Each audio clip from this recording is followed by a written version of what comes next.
and 16. Mahomes rolling out. Looking, firing, intercepted. Picked up by Cooper DeJean. Gets a block. DeJean is in. Touchdown.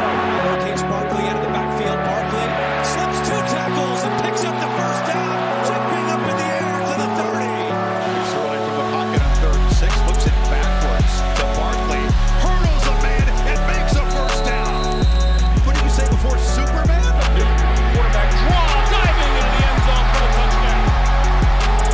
Greg, he really was Superman on that play. Oh, LeBron James! A ferocious flush, but it's DK Metcalf.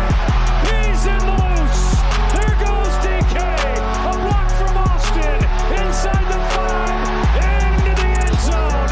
80-yard touchdown. Rodgers to Metcalf. PJ Edgecombe. He's been perfect, and they keep running the picket fence. Hey, the picket show. It's Zach And Brian. This is the ZAP Show right now.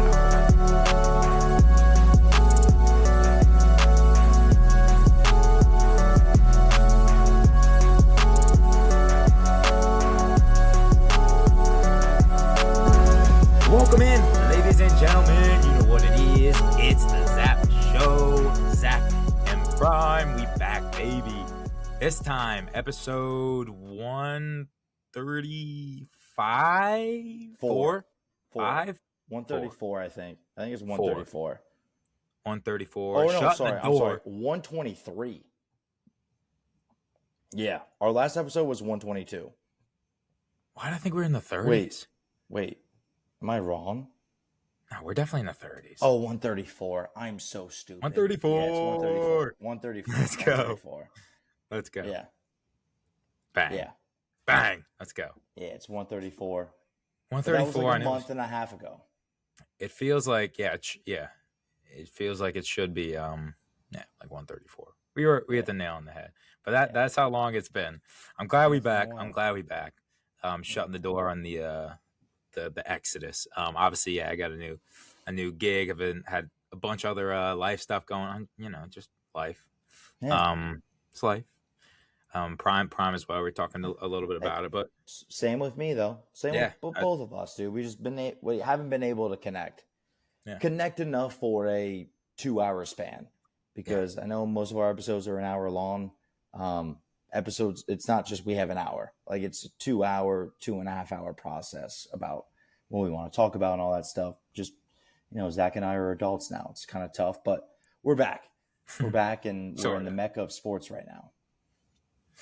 at least some days I try to be. Some days it doesn't feel like I am, but yeah, but I'm the same way, dude. Some days I could have recorded, but I would rather just rest and sleep in bed. Just kind of what it is. But I want to give a good episode too. I don't want to just be on here like a zombie. And we're gonna have a great episode, dude. We haven't talked in a month and a half. So much things have happened. I have so many things to talk about. First and foremost, where have we been? We've been working. Zach, we alluded to it in our last episode. You listened to it a month ago, but Zach is, in the sports car world, grinding his way up. Really a big reason why we haven't been able to go is Zach is a workhorse. If you don't watch him, if you don't follow him, this guy, Zach, is an absolute beast. I'm talking head down, grinding. Zach has just been doing the work that is need to be done. So I don't have any sound effects right now, but I do want to give a little golf clap for Zach. Appreciate because Zach has really just I know been you're gonna do that. grinding. And I know he's been, through the ringer with personal and emotional things with life. And if, nobody's there to say it for him, I'm going to be here to say it now on our episode back after a month and a half. And beginning of the episode, Zach is just, deserves all the flowers. He's been grinding and he's been doing great. Everybody knows I've been working in the card industry for about 2 years now. Zach just got into it and he's already a natural. He's been doing great. So much love, bro. Much love. Yeah. But I think the last time I wanted to get back on for y'all, but also like I miss shooting the shit with my buddy. Doing this. Like I miss this.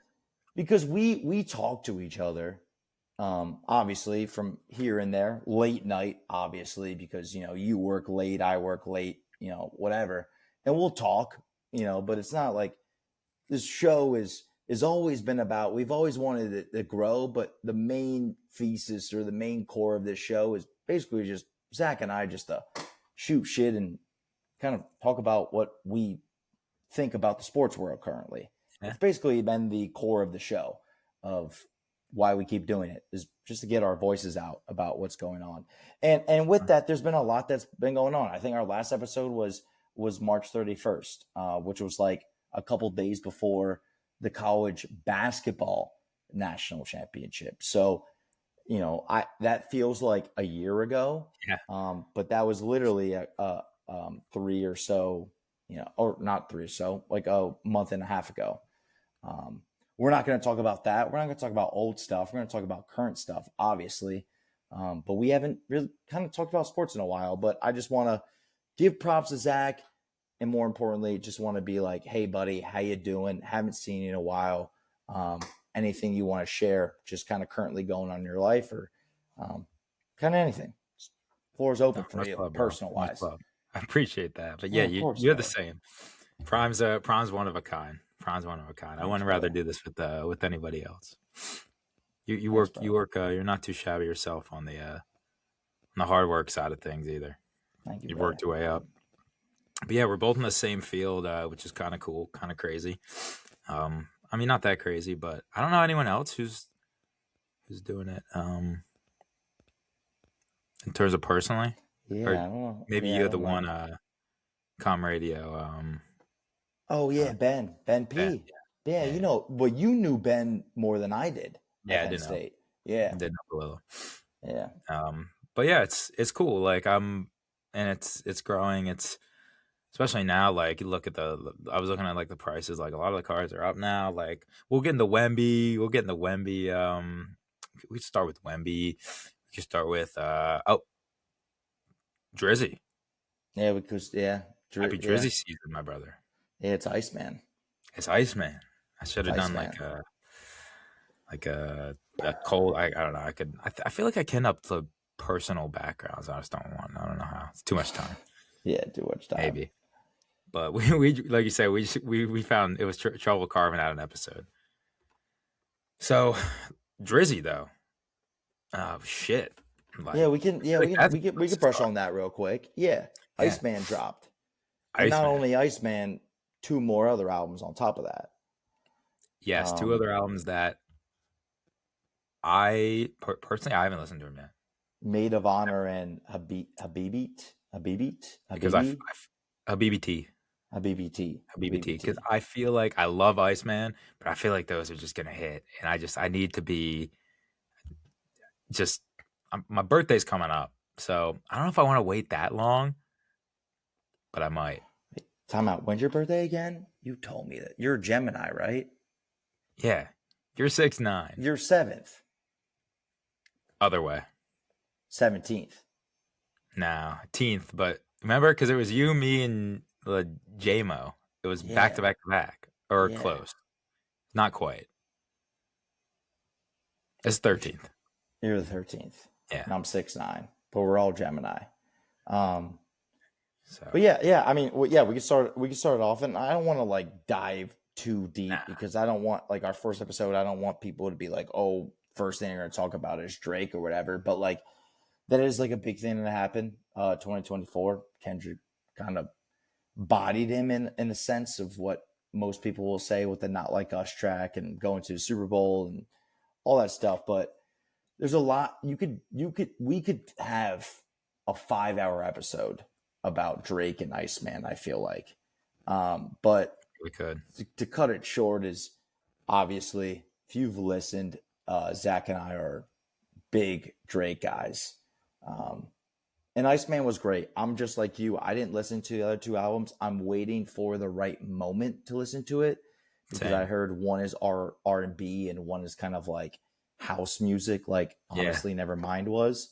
And I just great. Yeah. Like I haven't got into that. And like, I don't want to listen to it and hate it right away because I'm not in like the right mindset.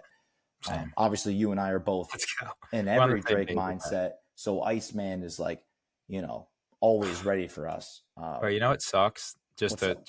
There's some Yeah. people who probably went and was like, "Oh, let's try these 3 songs, and then like these 3 songs, and then like these 3 songs." Not how I wanted to play it. I'm gonna savor this shit. When you listen to Iceman, you listen start to finish, right? Mhm. First track to last track. Yeah, I think that's how I think every album should go. I think I don't. I think this is general wise. I think like back in the day, I think everybody listened to albums like that. I think our generation doesn't listen to albums like that. No. I think They just look our for the good generation either songs. doesn't listen or they'll just wait for social media to tell them what song What's they a good should song? like. But like, that's what I'm saying. Like, I think when Iceman came out, because like I worked, but I was on Twitter and I would check Twitter. It didn't seem like people listened start to finish. I listened to start to finish. Yeah. I liked it all first listen. I don't know how you felt, but I'll take the throne here for about 30 to 1 minute here. Yeah. When I first listened to it, I liked it. I think about 75% of the songs I added to my like songs playlist. But like every Drake song or every Drake album, and that's even like it released last week. We've been about a week of it now. I've liked it a lot better. And I think it's just like with every Drake album is my first listen. I was like, I saw people on Twitter saying this is a classic. This is great. I listened to it and I was like, this is good. Like, thank you. This is what I wanted from Drake, him rapping, him going hard, dropping bars. But I wasn't completely infatuated or in love with it. But as we are a week post release date, I am starting to love it, starting to really get into it. And it's been like that with every single Drake album I've been alive for the release, except for Her Loss. Her Loss is an anomaly for me because I love that album once it dropped. But I'm starting to get back into like I really love this album basically. Yeah. When I first listened to it, I wasn't like I liked it. I wasn't saying I'm not a big fan, but I liked it. Now I'm starting to love it. But I'll throw it over to you. Yeah. How you felt about first couple listens. I mean, first listen. I mean, I wasn't like the first couple songs. I think ripped. Yes. Agreed. Like first couple songs, I think ripped. The Crying for You, or Make Them Cry, and then oh my gosh, dude, when Dust came on, dude, I love Dust. I was like, immediately. Oh my god, he did like the Virginia Beach sort of vocals. Yeah, because I liked Make Drop. Them Cry because I'm like, this is a good intro. But when Dust came on, I was like, oh, okay, Yeah, this is a hit. Make Them Cry was like, okay, yeah, dude, it was. But dude, Dust, it's Dust got me into it. dude. Sorry, He does the singing. He does the singing, and then he's like, then the beat drops like, dust blow off the dust on your plex. Yeah, blow off the dust on your plex. Yeah. Obviously alluding to, I mean, a lot of people I think he could be alluding to there. I think mostly Jay-Z, but go ahead. But I was like, that's a good one. That's a good one. I think that was fire. And then Whisper My Name is good. I know, whisper my name. Like, that's good. Then we get to Janice. Which and is I have to charting to be the #1 hit on Billboard. Which is funny because I didn't see that many people talk about it until like a couple days, like maybe a day or two, which makes me think like, okay, maybe like they didn't actually listen to it like top to bottom, like you were saying. Because I was playing this on repeat the day after. Dude, oh my God, the hook generational. Timberland loved it. Timberland said it's timeless. It's a generational hook. And then obviously it's like a little bit of the adds to the beef with he and Kendrick with a couple of those lines. But, that hook, dude. Pull up in a Maybach, beep beep, baby, and my shit covered the heat, easy, baby. Yep. See through shirt, I get a sneak peek, baby. So fire, man. Yeah. Yeah, just the hook's fire, and then the Kendrick references, and then he's got What Did I Miss on there. He's got a couple other bangers. That I like. Shebang, National Treasures, Burning Bridges, the Natty Treasures, yeah. Where's She At? Where's She At? The ASAP disc, Little Birdie, Don't Worry. Yeah, like there was a lot of I mean, I was talking to my buddies today, and it was like Drake obviously has a sound, and Drake obviously raps about his life. And it seemed like Twitter was, I see both sides. I see Twitter that was like, this is the greatest thing ever. And I see Twitter that this is the worst thing ever. It's always. And the people that were saying this is the worst thing ever, it's like, you're still talking about Kendrick, move on. But Drake didn't drop any music in between when the whole world was calling him a pedophile to Iceman. He did drop some sexy songs for you, but that was not like, that was a outside project for like the ladies, and like it wasn't for the public. The Lover Boys. For us, yeah. Like it wasn't like a, but it wasn't. There wasn't a big rollout. There wasn't anything like that. But like he was rapping on a song about Iceman, and like you said, he was talking about his, beef with Kendrick, his, sent shots at Jay-Z, sent shots at ASAP, Rick Ross, Riri. Like he was going at everybody. Weekend too. And everybody was like, move on. And my thing is that, like, I get where you're coming from, because it was 2 years. Number one, he never addressed much of it.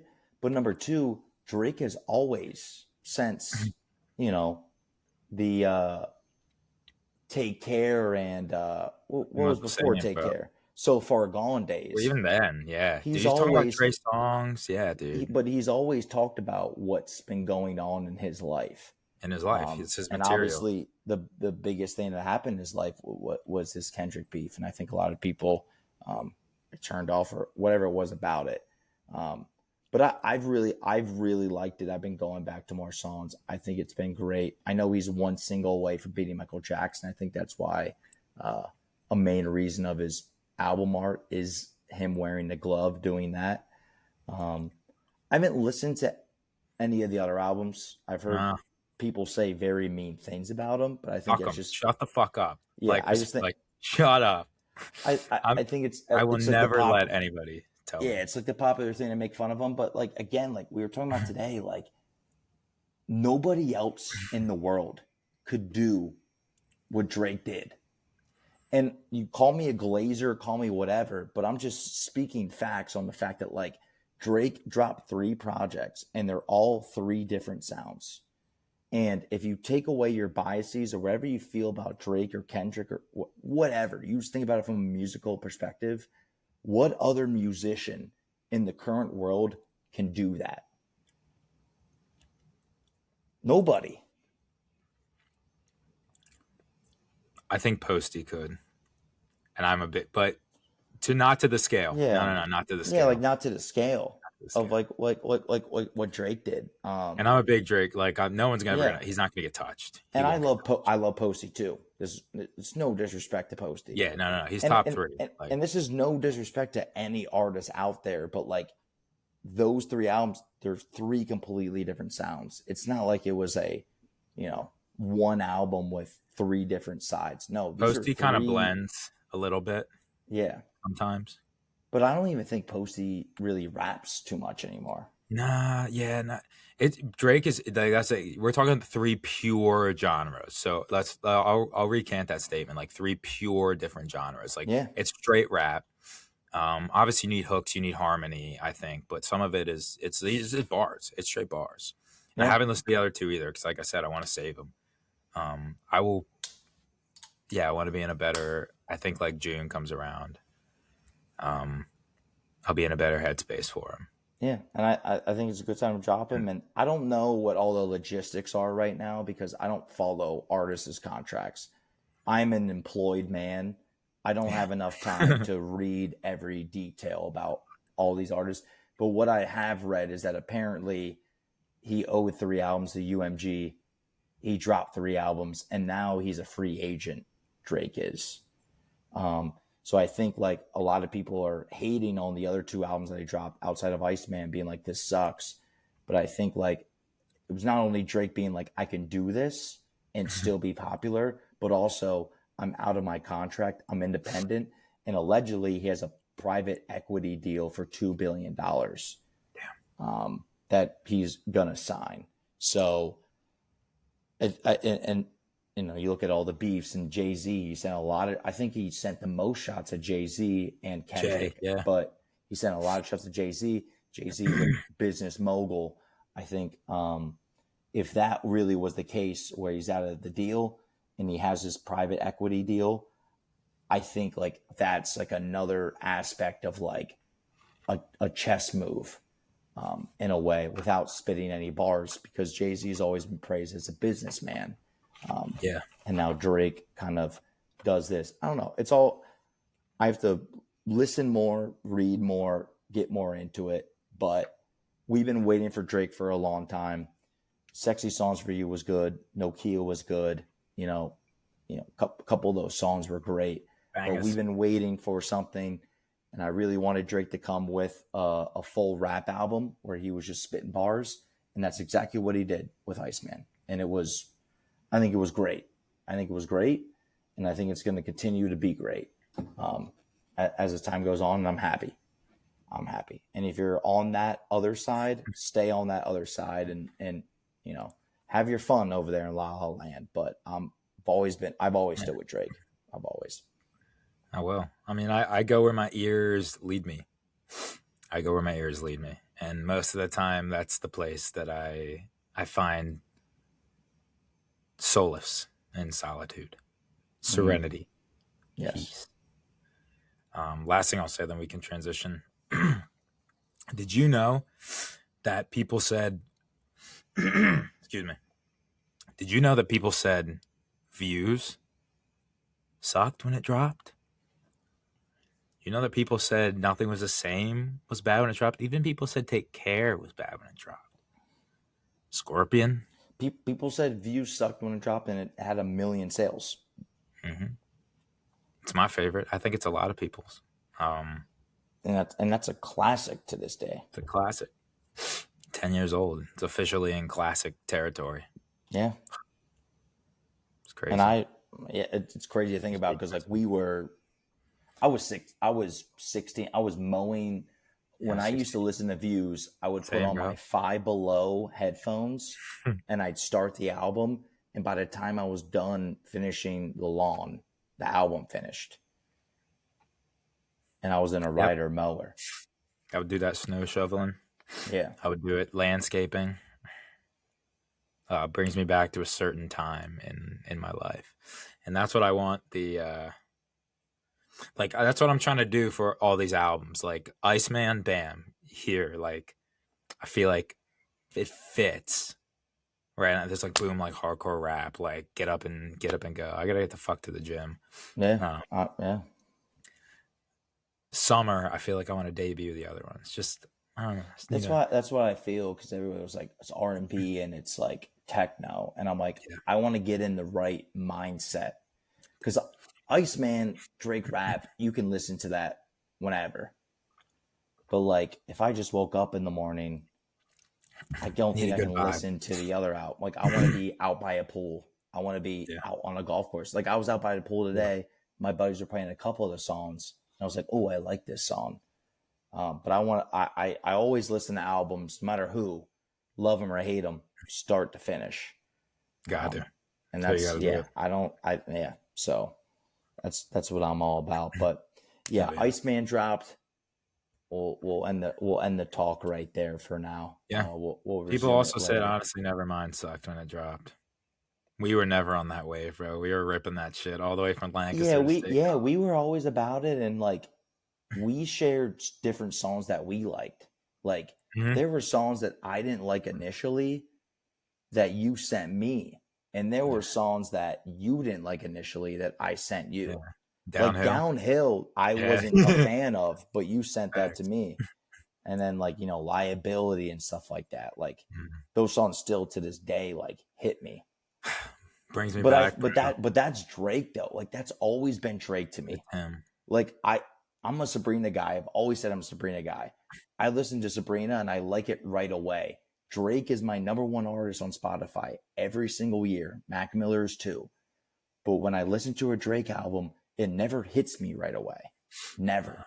It takes a little bit. No. Except for Her Loss. Her Loss was the only album that ever hit me right away. Take Care, I don't count because I was like 7 years old, 8 years old when that came out. Iceman kind of, as a full project, there's always a couple songs that hit me, but as a full project, I agree with you. There's a couple songs always. That's what I'm saying. Her Loss as a whole project hit me right away. That's just fucking slappers, yeah, dude. it was That's all slappers. But Such there's a a couple songs when I first listened to Iceman, I was like, I don't really like this. Like, I kind of like it, but like, I don't know what it is. And then I go back and listen to it, and I listen to, like, I don't hear it, I listen to it. And once I listen, I'm like, this is it. So we're probably gonna play it on the stream tomorrow. The one, because I was talking the new dude. That's who he be calling me. He be calling me Iceman. Now I'm definitely letting it get to my head a little bit. He's like, "Oh, Iceman," because we were talking about I was talking about the album and stuff, and I don't know. Yeah, I fuck with him. We got a good thing going. So I guess I'm on the morning show for now. But we'll be repping the Iceman. Hell yeah. I'll get back on the air and blast my drizzy. But I'm on the air now, so let's transition into the sports shit. Yeah. What do you want to Let's do start with, dude? There's so much that's been happening. You want to start with what happened tonight? Where is my list?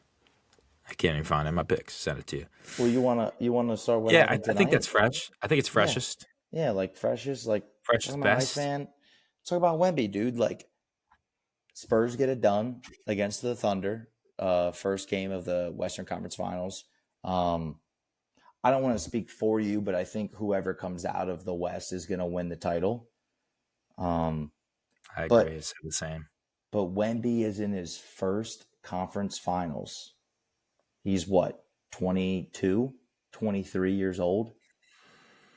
20. He's younger than me. Yeah, like he's young as hell. His first game in a conference finals, he plays 49 minutes. It goes overtime, so 49, a little bit more, but 41 points and 24 rebounds. 3 blocks as well, but like 41 points and 24. Let me say that again. 24 rebounds. We're spoiled with players going off on points. Rebounds is very important in the game. Yeah. But either way, playing against the Thunder too. I know he's going against Chet, but Wemby's also skinny as well. But like Chet, kind of skinny guy, but OKC miles ahead of being a favorite to win the series, win the game. First game, I think this was in OKC. They get it done. They get the first win, and just kind of like rattle off a couple stats. Like Alex Caruso had 31 points tonight. J-Dub had 26. Shea had 24 points, 12 assists, 5 steals. Chet, though, like we talk about Wemby, Chet, who's like the guy he's guarding, had 8 points, 8 rebounds in 41 minutes. Shot 2 for 7, 2 for 4 from 3. Like, and then with San Antonio, you had Dylan Harper with 24 points, 11 rebounds, 6 assists, 7 steals. Champagne, 11 points, 9 rebounds. Castle, who's been growing into his role, 17 points, 11 assists. Then Vassell, 13 points, 6 rebounds, 2 assists. Johnson, 13 points. Like, it was a collective effort outside of Wemby, but talk like the first game of your conference, and their first game in a conference finals. That's the game that you put on for Wemby. Is magical, and I'll throw it over to you. Kind of your thoughts after hearing all the stats of, like, what's the limit for this guy? He's so young. Like, what's the limit? I mean, the dude is a unicorn. we use that term so loosely, but I feel like it actually applies to a guy like Wemby. The limit, if he gets one this year, I mean, the Spurs are young. So is the Thunder, which it brings me to question, why were the Thunder so favored? Spurs were 4-1 against them in the regular season. There's only so many adjustments you can make on film to where it's a matchup thing. Shea had 24 points. The Thunder do the best job of defending Shea in the entire league. Spurs. Or excuse me, yeah. The Spurs do the best job at defending Shea in the entire league. On Christmas, the game before Christmas, Spurs beat him both times, beat him to death just by blitzing Shea, making him uncomfortable. I mean, he adjusts well. He has 12 assists, but he's more effective when he can get to the rack. He can draw fouls.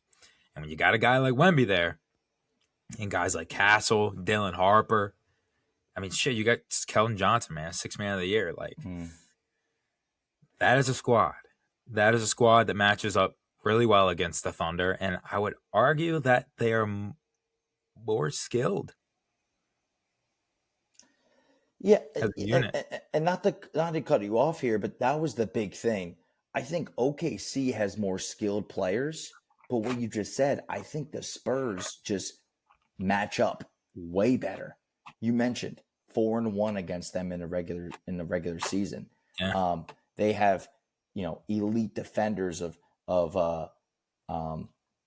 Stephon Castle, Devin Vassell, and especially Dylan Harper, but especially just Stephon Castle, who the previous series they're playing the Timberwolves. Most people will be like, "Oh, Stephon Castle, you're going to guard Ant Edwards." No, Stephon Castle was guarding everybody, and a lot of times he was guarding Julius Randle, who is like, you cut out Julius Randle, and they're like, Ant, you beat us. And Ant is a spectacular player, but he's still young and he feeds off of, his other players. Spurs were basically like, Ant, you go ahead, you beat us. And he couldn't. A lot of that is because he was injured. Like, that's smart. Injured star player. He lost a little bit of step or whatever. But going back to the Spurs, I would argue OKC is maybe slightly more skilled, and slightly a little bit deeper. That's why I did like a look. Yeah. I was like, maybe. Yeah, like maybe, but like the Spurs are like, it seems like they play way more as a team. And it kind of like how OKC was last year. It's so hard to go back to back, bro. That's what I've been saying. It is. But like OKC last year, why they were so good is not because they had J-Dub, not because SGA was MVP, not because, Chet was, playing great defense and making shots and being efficient and rest of the line. We can go on and on about whatever. I think what it was is that they were all playing as a team. And I think they've gotten away with that because of, I don't know, maybe the hype or whatever. But the Spurs there's nobody selfish. Nobody's selfish, and they're all a cohesive unit. They know Wemby is their guy, but they don't. It's not like it's a LeBron James Cavs team back in mid 2000s where, hey, Wemby's going to get the ball like how LeBron was, and we're going to figure something out. No, it's, Devin Vassell might bring the ball out and run the offense. Stephon Castle might do it on the next way. Yeah. Well, fuck it. Wemby might do it on, the next possession. It's all these different attacks, all the different points. And I love the Spurs for that. It was an OT. It was a close game. Like, I'm not going to say like OKC got routed or they couldn't have won it. They easily could have won it tonight. I just think like when it came to overtime, I was watching it a little bit before our show started because our show didn't start till after the game. They were definitely trying to get Wemby involved, which is why wouldn't you? He's just 7'4". Nobody can guard him. He's a beast or whatever. And they were trying to get involved. But overall, like in the whole game, they get everybody going, and that's what the Spurs have always been. Back to David Robinson days or back in the early 2010 days. Why they beat LeBron was not because Kawhi Leonard was such a great defender. It's because they knew how to use everybody on the court. And they move the ball around and they get everybody involved. I know Pop isn't the head coach anymore, but I know he even with his stroke and his old age, I know he still has some say in it. But it is beautiful basketball. And I think this series is going to be great. Like OKC might rout, San Antonio, might beat them by 20 or 30 in game 2. I could see that. Game 2? Yeah, maybe. Yeah, like game 2, I could see that. I could see this game going to 7 easily. These are the 2 best teams in the NBA right now. This is the finals. That's what I think. I think. And Knicks are good, but it's no disrespect to the East. Like, we bring up the East, it's going to be Cleveland and it's going to be the Knicks. I know, 76ers had a good run in the first round. But this was a season that when we were talking back in October or September, you weren't expecting much. You were like, I think Maxey is going to take a leap, and I think VJ Edgecombe is going to be a good player. And that's exactly what happened. They did what I thought I would, with a little bit of a cherry on sprinkles on top of the sundae, but no cherry, just sprinkles. Still left off the cherry. That would be the conference. But talk about that first round though, as a Sixers fan, like without the first round, it would have just been a vanilla fucking sundae, which is my least favorite. So that's what it would have been. Last thing I'll say on the Spurs Thunder, look around the league. Everybody says how tough it is to go back once you get the first one. Everybody says that's why they'll say what Jordan does, what LeBron does, what Kobe does. It's so impressive because once you get that first one, you get the taste of it. It's just tougher to get back there because you still have that hunger, but just if you've lived long enough, like you know, it's like the goal. It's just tougher to get there because that innate hunger. It's like, oh, I already have it. It's like, but I want more. It takes a different type. And there's only a couple players who have done that. I think the Spurs did it as a system. It's like going to the top steakhouse in the city. If you went there once, you know what it tastes like. But you got a million other people who have never been there and they want to go there. Yeah. You know what it tastes like, and you know you can get back there. But you have 29 other people that are grinding to make the money to steal your reservation. And it's like, how much do you really want it? So there you go. I can make another rated R reference, but I'll lay off. We'll lay off. I do want to hear your perspective, though, for the Sixers, because I do think that was an interesting team and an interesting sort of run that they had. And I know you didn't expect much, but like it was impressive in the moment. You know what? That's a great transition because with the streaming too, I need like a tea regimen, big time. But I think I'm just 2 this week. Anyways, Sixers. Going off of that, that's a beautiful transition because I think that's exactly what happened to them. And I think deep down I knew it would, but I had a little bit of hope for that next series. I was like, maybe we're better. We should beat them. But I think Sixers beat the Celtics. That was the first series they won against the Celtics since '92. Yeah, it was a big series. It was the first playoff series they won against the Celtics since '92. A lot of people had that Boston team in the finals too. Not the Knicks. They had Boston because of Jason Tatum, coming back. Yeah. I know he was out for Game 7, but guess what? He played 6 games before that. It was a 3-1 series. Oh, wasn't it 3-0? 3-1. 3-1. It was the first time the Sixers have ever come back from 3-1. The first time in 42 years they have beat the Celtics in a playoff series. 42 years. Shout out Jackie. Yeah. 42 years. Absolutely insane. They were down 3-1. They were down 2-1. They were plus 1,000 to win. Down 3-1, that jumped to like plus 3. So it was in plus 3,000. An insane comeback. Definitely helped that Tatum was out Game 7. But what I said was usually that's a Sixers, so I'll take it. But also, it's like Celtics played the whole season without Tatum. So it's not like I They did. understand having Tatum. Like I see a lot of Boston fans be like, "Oh, if Tatum would have played Game 7, like it would." He's just a Game 7 player. That's why you have a guy like Jason Tatum. Yeah, but He's a Game 7 player. But Like in my Pritchard mind, in Game 1, 2, Derek White, sure. But in You my get Tatum mind, for I Game was 7. like, they were a top seed in the East without Tatum all year. So like, I didn't want to hear the excuses that Boston was sending. Nah, fuck excuses. You blew a 3-1 lead. There's no Yeah. excuse you can put out there. Yeah. Literally, fuck you. We deserve, like, you beat us every year. If you're whining about this shit, like, please grow a pair. Like, we beat you you beat us every year. Yeah. 42 years. So that's why I was feeling a little bit good about it, but I don't really, because it doesn't mean anything if you don't get the other one. And we didn't. Because of exactly what I said. I think they got too caught up in the, oh my gosh, we beat Boston. Like, oh, Embiid's first playoff series, he missed a layup. He blew a layup against Boston. That's got to be somewhere around I want to just beat these guys. Marco Bellinelli, the phantom three-pointer against Boston. Obviously Boston in 2017. 2023. I think that's when it was. The last Game 7 against Boston, where they just blew it. Yeah. Straight up blew it.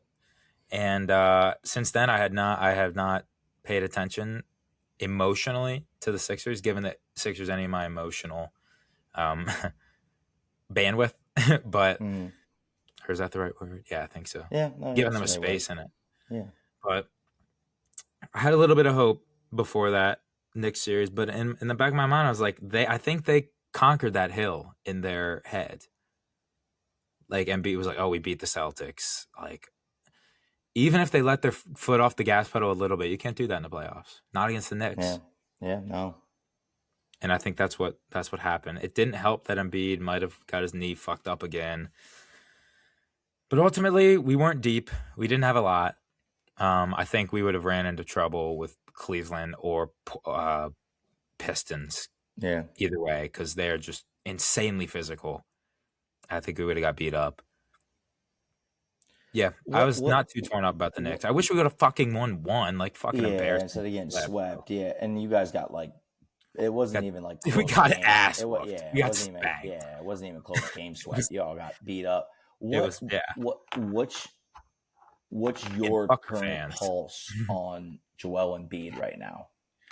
You know what? I'm glad you asked me this because I cannot stand the people who are like, oh, we got to get rid of Embiid. Like, if you get the right players around Embiid is very valuable. You need a bench. They had no bench this year.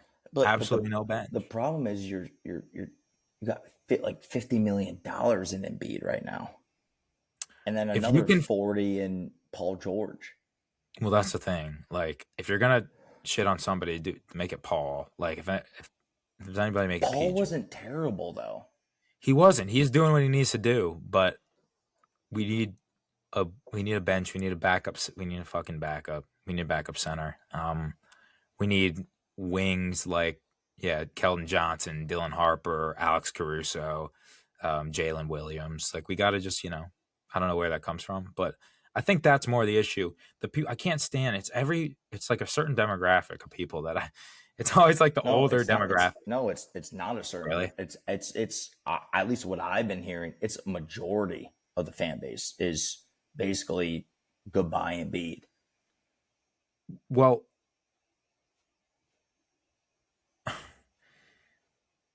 okay, but that's so surface level because I love Maxey, but him taking over the game as a one. What'd you say? I'm just saying, like what you're saying, like Maxey can't get it done by himself. No, he's a dog, but dude, watch any game, any meaningful game against a good team where he tries to take over as the one. It doesn't happen. Yeah. I love him so much. It just doesn't happen. Fuck, dude. If we still had Jared McCain, like I might be fucking talking about this differently right now. Yeah, I like VJ a lot. I like Grimes a lot, but Kelly fucking Oubre bum-ass isn't terrible trade. off the bench. Nah, he's good, but He's there's not just terrible. we just need a little bit more. Fuck, dude. I don't know why we made that trade. It just seemed like once y'all lost to the Knicks, I saw a lot of Sixers Twitter basically sending their goodbyes to Embiid. And what I don't understand is who is going to take Embiid? That's the thing. Give me a good offer for Embiid. Because I'll tell you this right now, I don't think you will. Like, Sixers are going to want, like, Anthony Davis, I think, is bad, but they're going to want Anthony Davis or better for Embiid. But, like, Yeah. why would any team take that contract and take his injury history with it? That's what I'm saying. Like, Lakers could be one, but, like, Lakers are going to give you Dalton Connect and Rui Hachimura. Sixers don't want that. Like, you guys don't want that. You're telling me you're going to give up Joel Embiid for that. That's what I'm saying, dude. Tell me give me a good offer for Embiid. Yeah. I will take him. I think I can't see a good offer. Yeah, I just don't think there will be a good offer. We need to get the right pieces around him so he doesn't have to do as much. And obviously, I think his body's and cut his minutes. And cut his minutes, exactly. It's there should be no reason why he's playing more than 30 minutes a night. Especially regular season. Yeah, because I think now Maxey and Edgecombe can at least get you to 40 wins. And then when playoffs come, you play Embiid however long you think you need to. But in regular season, there's no reason to because right now he's older. He already has injury history. And I know he was talking about before, he was like, I didn't think I was going to play this year because of my knee. Now, after he got eliminated to the Knicks, he was like, I can't believe my season's over. My knee feels great. Like, or whatever his injury was. So, like, he feels good, but, like, I think his mindset's better. That's just the problem with, like, the Sixers. That, like, you have the talent, but it's never been in the favor. Yeah, I think it's the one shot was the Kawhi year. Kawhi year this year was a decent shot, I think, too. But I don't think. Yeah, I don't think even we mentioned the Knicks and the Pistons or Cavs. Like, I was rooting for Pistons because I like Cade Cunningham a lot, but Cavs get it done. I think Knicks are probably going to win, just because I think they've been there longer.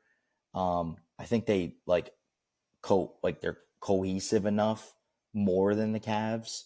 Yeah. Even though I think it's gonna be a great series, but I just think Knicks are gonna get it done. I don't either or whatever team, they're not gonna beat the Thunder and the Spurs.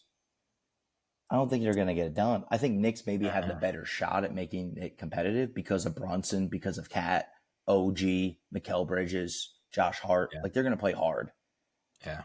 But I don't think, and I've known this and I've said this since like December with you. Like, there's so much of a gap. It's been this since LeBron was on the East. There's so much of a gap between how good the West is between the East. And I thought the Celtics were like the best team, but they lost to the Sixers. Yeah, this is true. So, and if that can happen, what else could happen in the East? Literally. Even if the Cavs beat the Knicks, you think I'm going to trust James Harden in the finals?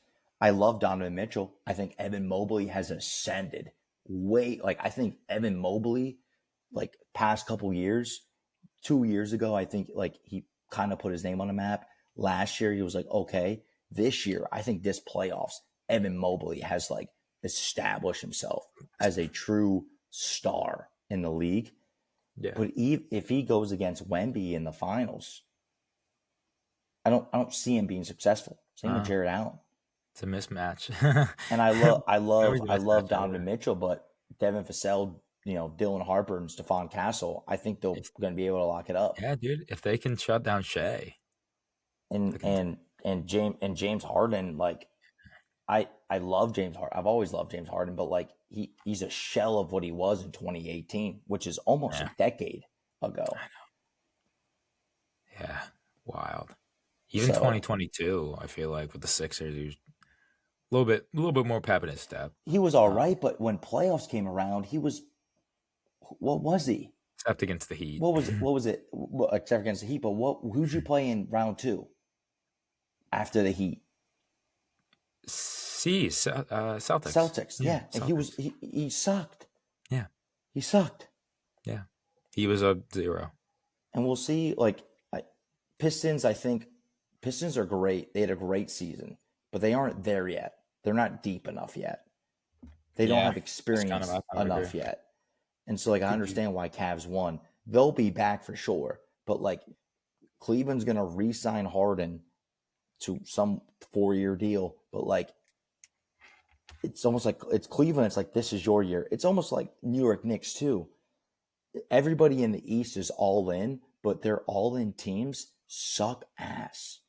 Whereas OKC and Spurs are like, we're good now, and we're going to be good for the next decade. Mm-hmm.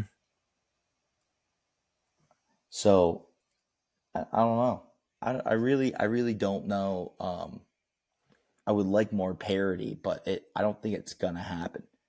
That's a good way to put it. The East all-in teams are just They are not good, and the West's okay. We're still building, but we're good now. We're good enough to maybe win this shit. OKC has a 10th overall pick. Gosh.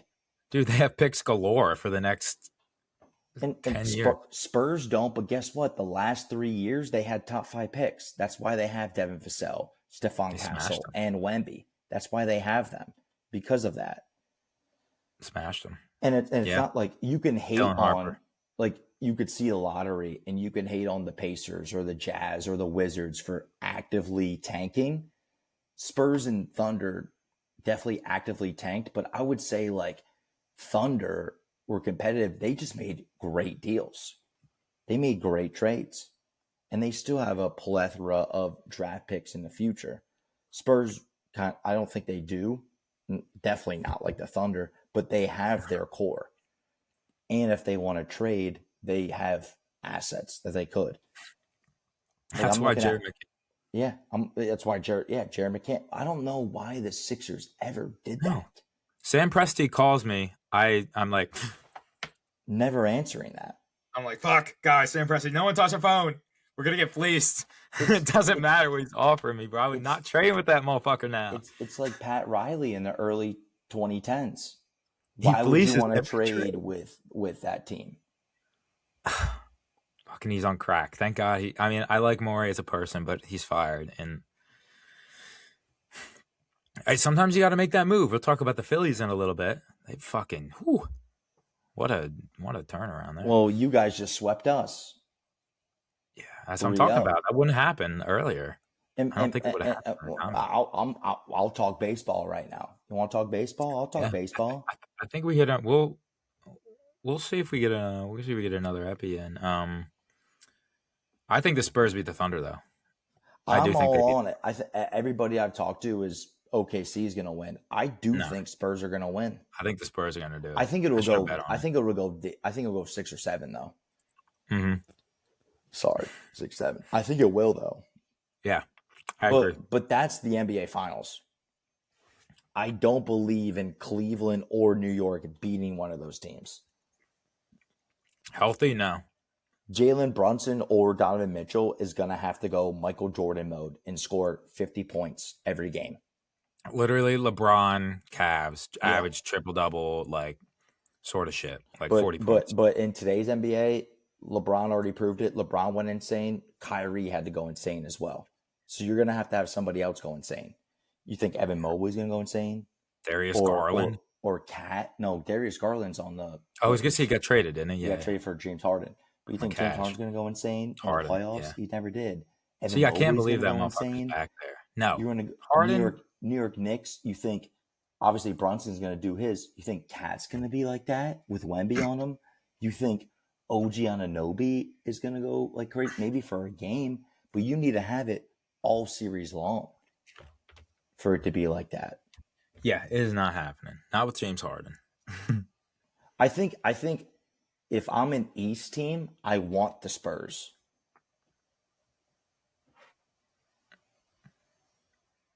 Is Probably. Is that a crazy take? No, because of once you get to the finals, I feel like you're like, we're back here. You can kind of like, I feel like that does bode well for the team that's like before. I think the teams get like it turns from excitement into like nervousness more so, and that's the same feeling. But I think it bubbles more in the finals. But a team that's been there, done that, they're like, we already fucking did this shit. Let's just do it again. Yeah. Getting up there, I think there's more like excitement. I think it bodes well for the other team. But I think the finals thing shifts. So I think you're right. Yeah, I'm with you on that, and I'm also like Spurs are young. Yeah, they're young. We're like Experience. even if, I'll say the Knicks, like if the Knicks make it, they never made it before, but like you got Brunson and you got Cat and you got Bridges and OG, like they're not young players. Like Vassell, Castle, Wemby, they're all young. Not saying they can't win it. I think they will win it if they do, but like compare that to the Knicks, like despite them never being in the finals, they have older veteran experience where it's like, yeah, we're in the finals, but like we still got business to do. Where like Spurs are like, holy shit, this is the first time we're ever here. Everybody always expected it. We have pressure to perform as we should perform. Exactly.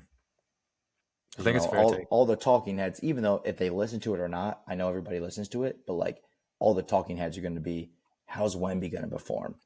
Stephon Castle played great in the 2 series before. How is he going to perform? Who's he going to guard? You know, it's going to be, what are the Spurs going to do to win? Not what are the Knicks going to do? And all the pressure is going to be on the Spurs. Where if OKC made it, I think it's wraps. Yeah. You know, because then it's all the pressure on Cavs or Knicks. Or Knicks, yeah. How are they going to do? How are they going to do against the back-to-back MVP? Oh, okay. You shut down SGA. What about Jalen Williams? Yeah. Oh, you shut down him. What about Chet? He's 7'4" or whatever. Yeah. How are you gonna, stop Cat? You think he's gonna stop him? Like he's not that physical. Like that's how I feel about it all. Makes like sense. if I'm Knicks or Cavs, I want Spurs to win it. Makes sense. Yeah, I would say. Yeah, I probably agree with you there. Yeah. I think they will too. So I guess that makes for a better finals. Somebody's getting their first ring, which I like. Maybe. That's what I think. OKC can get another one. Well, that's what I say. Like that's what I think somebody is going to get their first. I think Spurs are taking it, and I think it's probably going to be Spurs Cavs. Yeah, I think it's going to be Knicks. Spurs Knicks. Yeah. I want it to be Cavs Spurs. I want to see Harden in the finals. But I think it's going to be OKC and Knicks. Sadly, I'm rooting for the Spurs though. Oh, what a color match! It's just what a color match that is. Yeah, it'd be terrible if it was Cavs and gross. Spurs. I want it to be Wemby though. Like I love that guy, not only for us and like the job that we're in to like sell the teams, but like I just love Wemby. Like I think if we're looking at LeBron, who's going to retire soon, and who knows what he's going to do next season, but like the ushering in of like a new era. I love Ant Edwards, but after Ant Edwards dapped up the Spurs with 8 minutes left to go, like goat activities, man. Like who does that? I don't know. I don't like that. I understand like why you would do that, but there's 8 minutes left in the game. That's a long time, bro. That's enough for a 10-0, 12-0 run. That's a new ball game. Yeah. Even if they were down by 20, like you can completely change the game. Bro, a 12-0 run. That's 2 threes, an and one, a steal. Like that's not. I've seen it happen so many fucking times. That's 4 threes. Wild. Like, I agree. I totally agree. Wild. I loved Ant, but that made me lose a lot of respect for him. Dude, I agree. Wild. And I don't. That's if it's like fucking 3 minutes left. Even then, dude. Even then, it's too much. That's still too much time if you think about it. Like Yeah, dude. Maybe like with a couple, like less than a minute if you're down like 20. Yeah, Or less than 2 I think minutes. about LeBron when he played KD's Warriors in the finals. He got swept, right, by KD's Warriors. Oh, I think it was 4. I think it was 1. I think they had 1. I don't think he got swept. Either way, though, I think it was 2.5 minutes left on the clock. He got checked out, but he was dapping up everybody. But they were down by like 25, 30. I can respect 2 that. minutes? That's different. I can respect that also because he played his ass off, but also like, bro, you're down 3-1. You're down by 20 points with 2.5 minutes to go. Game's over. Yeah. You know, unless like an ultra miracle happens, but that doesn't happen against that Warriors team. Like it just doesn't. That I respect, but he went over at the bench, dapped up all the players with 8 minutes left. 8 minutes is a lot of basketball. I've broadcasted, dude. Like I would never, like I'm not like I've seen so many.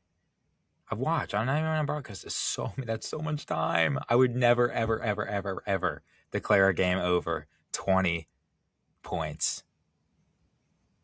Never. Ever.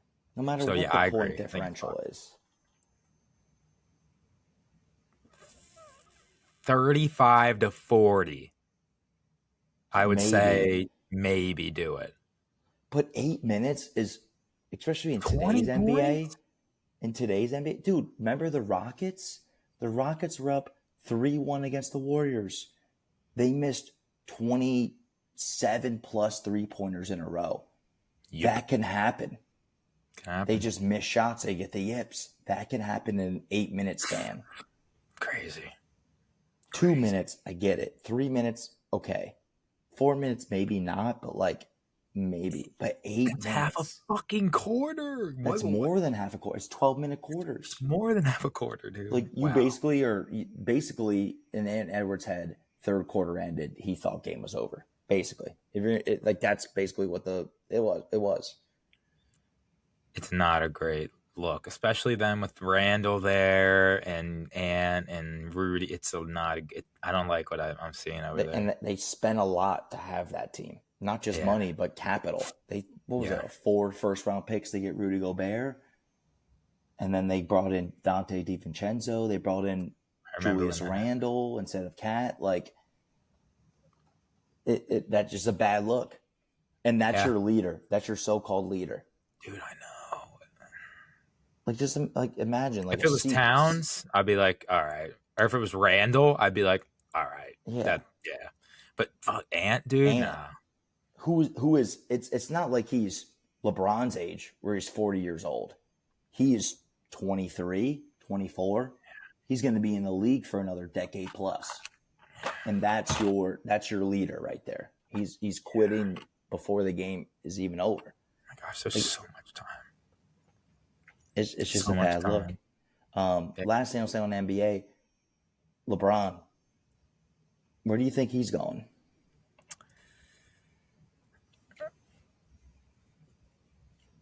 You think he stays? Good question. I feel like he stays. Do you think he stays on a minimum contract? I think he could do something. I think he could do something Brady-esque.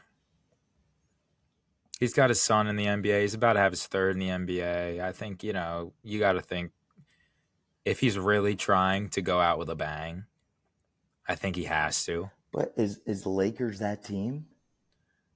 I just think with his son there, I think he's done. I'm thinking like life-wise. I think he's 40. Like I think he's really trying to settle down. I think LA's. I don't think he's trying to pick up and move. I could be totally wrong. But there's no reason to, especially when you look at the league. I mean, what are his other options? I think the only other realistic. I heard. I just saw on Twitter every playoff team reached out about LeBron. Okay. Obviously, he's LeBron James. I think the only other realistic team would be Cleveland. He goes back there. Maybe he keeps his family in LA and be like, I'm going one more run with Cleveland. Maybe. Because that's the only one, because that's his hometown. He's always loved Cleveland. Mm-hmm. He didn't want to leave Cleveland the first time, but he had to because they never helped him out. But if he goes there with Mitchell, James Harden, Mobley, Jared Allen, he doesn't have to be a number one. That's Donovan Mitchell. Doesn't even have to be a number two. That's James Harden. Like, he could fit in there, and he's going back to the East, what we just talked about. It's wide open in the East. Yeah, you know what? That's a fair. That's fair. I can maybe see that because maybe he could, just if it's a one-time thing, be like, I'm going on the road one more year. Like, he doesn't got to pick up and move shit. Actually, if he's really like, let me go for it one more time, like, got to do this for me, sort of thing. But I know he has a house in Cleveland. I know he does. So it's like, that's true. He probably still does. Yeah. Yeah. He's got a house and then the only other realistic I could see is Miami, and not current Miami. I'm saying if Miami trades for Giannis and maybe Ja, and then it's just Giannis, LeBron, Bam, Norman Powell. Like, maybe, but I don't think that's at all realistic or gonna happen. I think it's LA or what you just said, Golden State Warriors. Ooh, maybe he's like, KD join him. Fuck it. Well, KD, but the Golden State thinks they're gonna get KD or not KD, Giannis. But who the hell are they gonna trick? Jimmy Butler, old ass Jimmy Butler with a bum knee for Giannis. Like, I think Pods, Butler, and somebody else could maybe do it. All their picks. Is Kuminga still there? Probably Kuminga. No, I think they did. I think they traded him. Where's Kuminga at now? I could be making that up, or maybe no, he got hurt. That's what it was. Yeah. So But it literally have to be all of them, and then it'd be Giannis, LeBron, Steph, and Dre, and then it would be like the last dance. I think those are the only three realistic locations: Lakers, Cavs, and Heat. And I don't really believe in the Heat, but like, I'm only saying Heat because they have assets and inspirations to get Giannis, and LeBron's been there before. But I think it's Lakers, Cavs, or Golden State.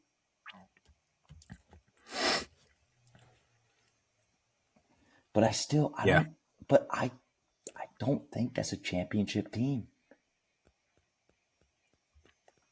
I just had a spicy thought. What's up? Hit me with it.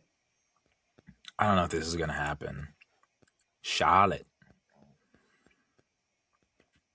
Just goes play for MJ's franchise. Yeah. Well, no, he doesn't majority own it anymore. Oh, like, yeah, you're right. He sold a lot of his stake. Yeah. Well, okay, go play for the fucking Hornets. I don't think so. Yeah, I don't think so either. I'm just trying to think of like teams, because I do think he would go to the East. Just trying to think of teams. Pistons. Wizards have Trae Young. Wizards is juicy. No, not Keontae George. They have Keyshawn. They have Keyshawn George, Balak Coulibaly, AD, LeBron, Sarr. Ew. But even without LeBron, Wizards are like, yeah, they're kind of gross. it gross on paper. You just have to see what Trae Young and AD are. Yeah, because if they suck, then they, and then also the first round pick, AJ Devanza probably. I don't know if Wizards would do that. Knicks? Would the Knicks want him? Ooh. Would he go to New York? I think it's all depending on if he's going to take a minimum. Would LeBron take a minimum? I feel like you got to take a minimum and stay with the team that you already have chemistry with. They were good though before Luka got hurt. They were really good. Oh yeah, they were. Yeah, they were two seed in the West. Reeves, they're a good team. Reeves, dude. Reeves, LeBron, Luka, trio. Luka, the best player you're gonna play with is probably Luka. I think their biggest problem was, I think Ayton sucked. and Dude, JJ Redick hated him. Embiid. But like Ayton was terrible as a big man. Couldn't rebound. He couldn't rebound. He caused a lot of turnovers of passes in the paint. What if we get Embiid? But I think Marcus Smart. Oh yeah, like maybe Embiid, but like you guys would. But why would Sixers accept? It's going to be Dalton Kincaid and Rui Hachimura. Why would you accept that trade if you're the Sixers, though? We need Reeves. We need Reeves. But they would never. I mean, but Luka loves Reeves. I'll tell you what. I would do it for that. I would do it for Austin Reeves. Reeves and Embiid with like a couple other filler shit. Couple picks, bro. That's a beautiful fucking small forward to have. Yeah, I mean, it would be good for the Sixers. I just don't know. I think give us 8 and 2. But I think I fucking hate him. I think Luka loves Austin Reeves. No, he does. That's why it's like I'm just spitballing. But LeBron, I don't think likes him that much. Really, I'm just spitballing. And then all these reports are coming out that the Buss family doesn't like LeBron or the Clutch Sports or whatever the agency is. So it's going to be interesting. I think we can both agree though that LeBron's not done. He's going to play another year. I'd be shocked. I'd be shocked if he was done. He's going to play another year. Yeah, I'd be super shocked if he was finished. And then I'm looking out for Luke. I'm looking out for Luka too, though, because I think Luka has one more year on his contract. Is he going to re-sign with LA? I don't know. Craziness. I don't think he loves LA that much. I don't know. It's all weird. It is. It's all weird. Very. All right, quick baseball segment to end our show. Pirates got swept by the Phillies. Dude, I mean, I know I have a pulse a little bit about the whole MLB, but I'm very much locked in on the Pirates right now, the most I've ever been. I mean, if anybody listens out here, and Zach specifically, I've never been about baseball. I'm very locked in this year. It's nice. What I hate is it's classic Pirates because like I loosely follow the Pirates, but this year I'm very much about it. We're back like mid-May always. We look good in late March, April, early May, and then mid-May comes and we suck. And it looks like we're back to our old Pirate ways. And what I hate the most, I don't want to ramble too much about the Pirates because I could ramble about the Pirates for a lot. But what I hate the most is if you look at the standings right now in the MLB, the NL Central, it's the best. Division? Division? Is that what they call in baseball? Division? Yeah, it's the same thing. Yes, division. Yeah. It's the best division in baseball. Every team has a winning record for like the first time ever. And that's what just pisses me off about being a Pirates fan because it's like we have hope. Last year, we had great pitching, but we didn't have bats. We brought in bats this year with Brandon Lau, Ryan O'Hearn, Ozuna. Brian Reynolds has been okay. But like we have bats this year that we didn't have last year. But we're still struggling. But you have the Cubs that are on a they lost 3 straight, but they were on a tear earlier. You have the Brewers that are on a tear. Cardinals are cranking hog. And then Reds, they're starting to get back because Reds do suck. I think Reds are terrible, but they're still 24-24. And Pirates are 23 or 24-23. Tough sweep against the Phillies, but like I think that first game, I don't know if you watched it or were following it. We were up 6-0 against y'all. Yeah. And what happened was we brought in our relief pitchers. Our relief pitchers on the Pirates are terrible. Absolutely terrible. Dude. We have great starting pitchers, Ashcraft, Skeens, Keller, you name it. Jared Jones is coming back soon. But I want Jared Jones to be a reliever because we have Justin Lawrence who comes in as a reliever and he absolutely sucks. But that's just like what the Pirates are. They're up 6-0. We take out, I believe it was an Ashcraft who was that game. It was Ashcraft. We took out Ashcraft, who was doing all right, but he pitched a lot of balls, took him out. And then, sure enough, bases loaded, and Schwarber goes crazy. Yeah. Bryce Harper gets a couple RBIs, and you guys ended up winning it. And I think that just completely demoralized us to start that series. But not to get too much in that series, just overall, very much into baseball, very much into the Pirates this year. It just sucks because we have everything we need to. It's just we're not executing. Just makes me sad for the future. But Phillies are starting to figure it out now. I know beginning of the season they struggle, but they're figuring it out now. Big Don Mattingly, baby. Yeah. That time, man, we took a big swing and it seemingly smacked it out of a park. At least a double. The outfielder's picking up the ball right now, so we'll see if he gets it in. Or no, that's a bad one. That could be an inside the park homer, but it's halfway through the air right now. Halfway through the air, seeing if it goes out or not. Smacked it though. Yeah, belted it. Now, great hire, and I think you just caught the Phillies at a bad time. We're hot right now, and that's a lot of baseball. As you're right in the thick of it though. Like anywhere between 4 games back. Yeah, I think we're bored and 4 games back. What sucks is that Phillies are 8 right now. We could still win the division. We could 100% win the division.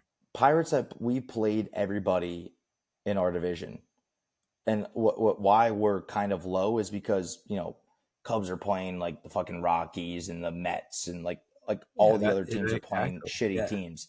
A lot of our series have been against everybody. We played the Cup. We played 2 series against the Cubs already. Series against the Brewers. 2 series against the Cardinals. 2 series against the Reds. We've been playing our division. Whereas outside of Pirates, they've been playing easy games. And so when we're getting to an easier point of the schedule, but we're not taking advantage of it, getting 1 win against the Phillies, getting swept is not good right now for us.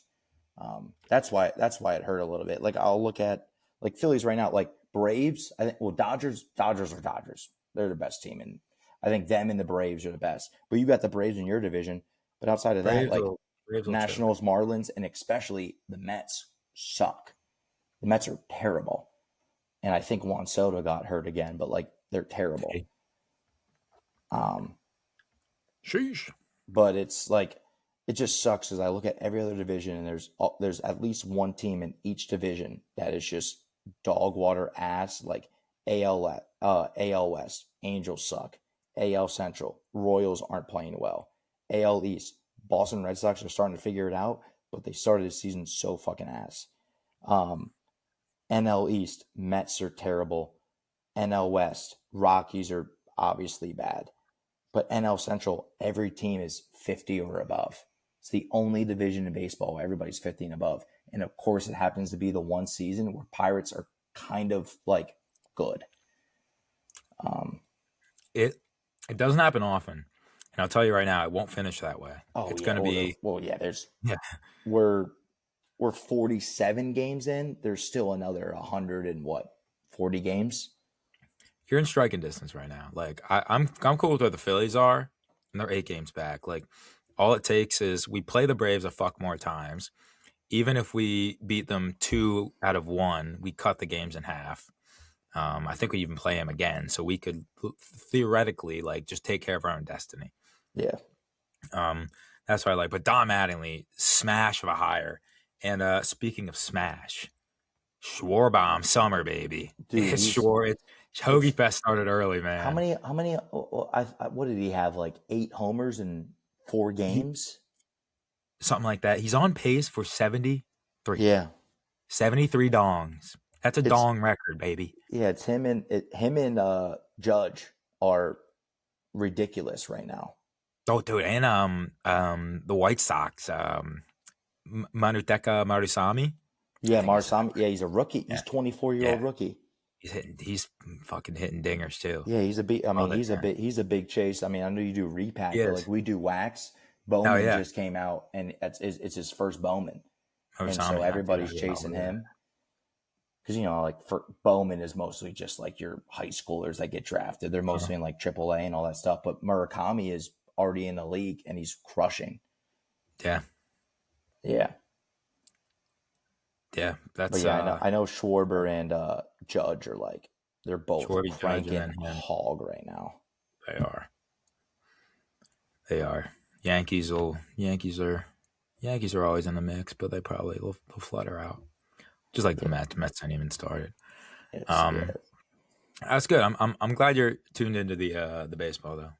That's good. Yeah. Like I know somewhat of what's going on generically, but I am very into the Pirates. Good. That's like I'm like, yeah, and a lot of it is because of Connor. Connor's like diehard Pirates fan, and like games will be going on. He has it like on his phone and stuff, or like we'll text. But like, this is like the season to do it though. Like Paul Skeens is like obviously established. We just brought up Connor Griffin, who's like a 20-year-old. Like he hasn't been. He's hitting the ball, but he's not. The percentage isn't what. He's so. It's not reflective. Young. He's so fucking young. Yeah, he's so young. So like, he's I'm doing not worried about it. What he's doing good. Okay, yeah, he's 20 years old. Like even if he goes up and goes back down, like yeah. I didn't think he was going to get brought up this early. Dude, he's hit two. I think he's hit 2 dongs already. Like, yeah, 2 dongs already. Yep. Bryce Harper, look at his like. Give the kid time. Like I like Connor. Yeah, a lot of people are just like they're teased just because like we're Pirates fans, but like they'll be like, "Oh, Connor Griffin is batting whatever and has this many strikeouts," and it's like, shut the fuck up. But when he's at the plate, it's not like he's 4 pitches or 5 pitches swinging strikeout. If he's getting out, he's hitting it. He's getting contact. He just needs to like figure it out. But really, it's really been our free agent like Brandon Lowe and Ryan O'Hearn have been fantastic for us. O'Neal Cruz, I think is like he's like I don't know like what the pace is, but like he's on pace to have like 120 RBIs as well as 80 strikeouts or like something like ridiculous like that. I'm over exaggerating on both, but like it's like 2 different paradigms of like how good and how bad he is. But like he's in center field and he sucks. He shouldn't be in center field. Shortstop. But we brought in but that's Connor Griffin. Connor Griffin shortstop. But like we brought in Ozuna to be our DH, so he has to be. But O'Neal Cruz just sucks out there. Chris Sanchez had his number, baby. Fucking K'd him 3 times. That was a beautiful gym, man. Philly's tough. They got good pitching. What it's just like what really sucks is that we have such great pitchers.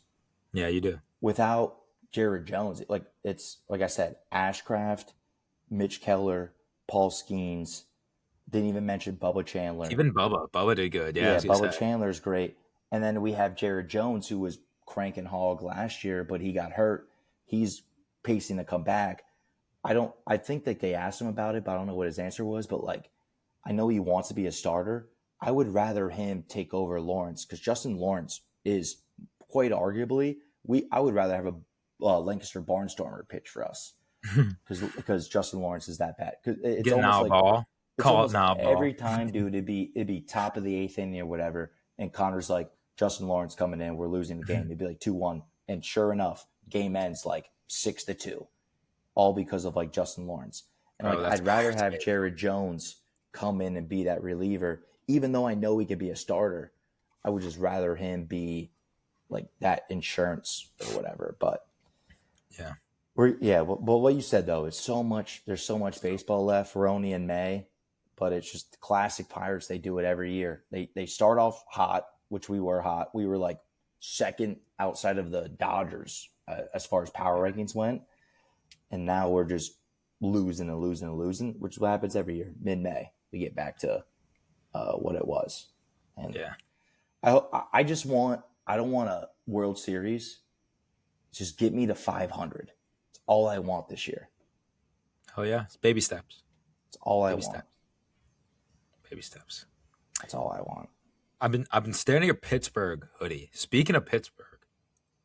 Yeah, we have missed. We have missed a couple things. Yeah, we didn't talk draft. I'm gonna go take a bathroom break. We can just talk a little bit of draft. Yeah. I'm most interested on hearing. I was more excited about the low key when Birds picked Makai Lemon. I was ready. I was like, oh shit, I was actually on air. I clipped that too, so I have that forever. So hopefully he's good.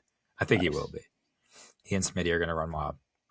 But immediately I was like, shoot, I wish I could be on Zap. That hype has died down a little bit. I'm more interested to hear I will talk about it, but your quarterback situation, because it was just, I think, kind of finalized yesterday. Yeah. And then there's been some very, very interesting developments too. Speaking of draft. Very, very, very interesting. Yeah. I don't funny how life works, man. I don't want to yap too much. I was at the draft. And you were at the draft, yes. Yeah, I was out there in Pittsburgh, and KJ, fellow Philly fan. Yeah. Y'all snatched our chain in our own city because we all saw the videos. I thought we were going to get Makai Lemon. I didn't even see those videos. How the draft was going, I thought we were going to get Makai Lemon. But the videos came out of Omar Khan on the phone with him, and then getting a phone call from Philadelphia and Howie Roseman not only trading up ahead of Pittsburgh, but trading with the Cowboys to jump Pittsburgh to get Makai Lemon. Wow. Yeah, maybe just a final Jerry Jones, fuck you to Mike McCarthy. That's true. I think maybe that could have been it. He's like Birds, Mike McCarthy. Yeah. Yeah. So, and they crushed the draft. I think the Cowboys crushed the draft, but we're not here to dissect the draft because that would be another 2 hours that Zach and I could spend. We're here to talk about Philly and Pittsburgh specifically. It was a great draft, but we ended up picking a lineman but yeah, third round, like you said, again, in Pittsburgh. I was at a bar actually, and we were watching it, and we picked Drew Allar. Luckily, I was very pissed about it in the moment. Luckily, later that night, 2 Chainz performed at the bar, and it soothed me down a little bit. I was still very irritated and angry about it for a couple of days. Not because of Drew, but we love Penn State. We both do. It was a very emotional and roller coaster season. And I just wanted to be separated from everything. I didn't care who our coach was. I had a few coaches I wanted particularly, but I just wanted to be separated from everything and just clean slate. And that goes with all my sports teams. I'll support whoever goes into black and gold, but when we picked Drew Allar, we talked about Drew Allar 2 years ago on this podcast when Sean Clifford left. And we both agreed, raw talent, raw prospect. He was better than Sean Clifford. Unfortunately, though, as the 2-3 seasons that Drew Allar had, the one season being under Sean Clifford and the 2 seasons that he started, he just didn't live up to what everybody said that he was going to be. He just didn't. I don't know who you can blame about that, but to fast forward to what the Steelers is, you can blame James Franklin because Steelers selected him. I wasn't in love with it, but as far as Mendoza was obviously number 1. A lot of hype was in Ty Simpson, even though I'm not a Ty Simpson guy. But outside of that, quarterback class kind of stunk. And I think bar for bar talent of what it is, I thought Drew Allar, realistically, even though I didn't like his tenure at Penn State, I thought he was the second best quarterback in the draft. Mendoza has a skill, and he had the clutch gene, and he had a winning quarterback mentality. He won a national championship. But outside of Mendoza, I would have said Dante Moore, but Dante Moore returned back to Oregon. So I thought it was Drew Allar because he has a rocket of an arm. He's pretty accurate, but his mentality, we're an hour and 20 minutes into the show. He's a pussy. Drew Allar's a pussy, and his footwork is horrendous. And I don't think he came into a Penn State offense that didn't suit what his strengths were. It was an RPO sort of offense, option, very heavy. Franklin wanted him to run a little bit more, and having Tyler Warren for the year last year kind of like helped him a little bit because he had a receiver option. But that's also another thing too. He was never surrounded by receivers that Much talent. he could show off his arm. He had Nick Singleton and Katron Allen, and they loved to run the ball at Penn State, and they didn't want to cause any turnovers.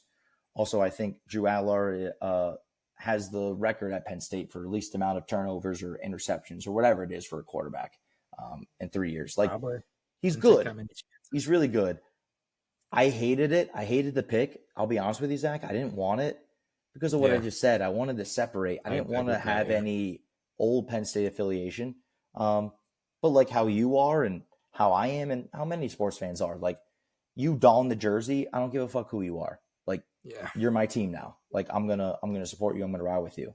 I thought it was very funny and very fitting that a lot of the practices and rookie camps videos got released, and Drew Aller looked, I'm quoting, looked bad. And then reports came out later that Mike McCarthy was basically like, to put it shortly, factory reset, all the mechanics and go back to basics and reteach them. And I think it just goes back to, James Franklin just didn't know how to coach a quarterback. He didn't know what to do with a quarterback. That was interesting because he was a quarterback. Yeah, but he was the highest rated quarterback in, I want to say, Penn State history. I think he was the highest rated quarterback to ever commit to Penn State. He was a 5-star. He was like, top 5 in the class of that. And James Franklin failed him.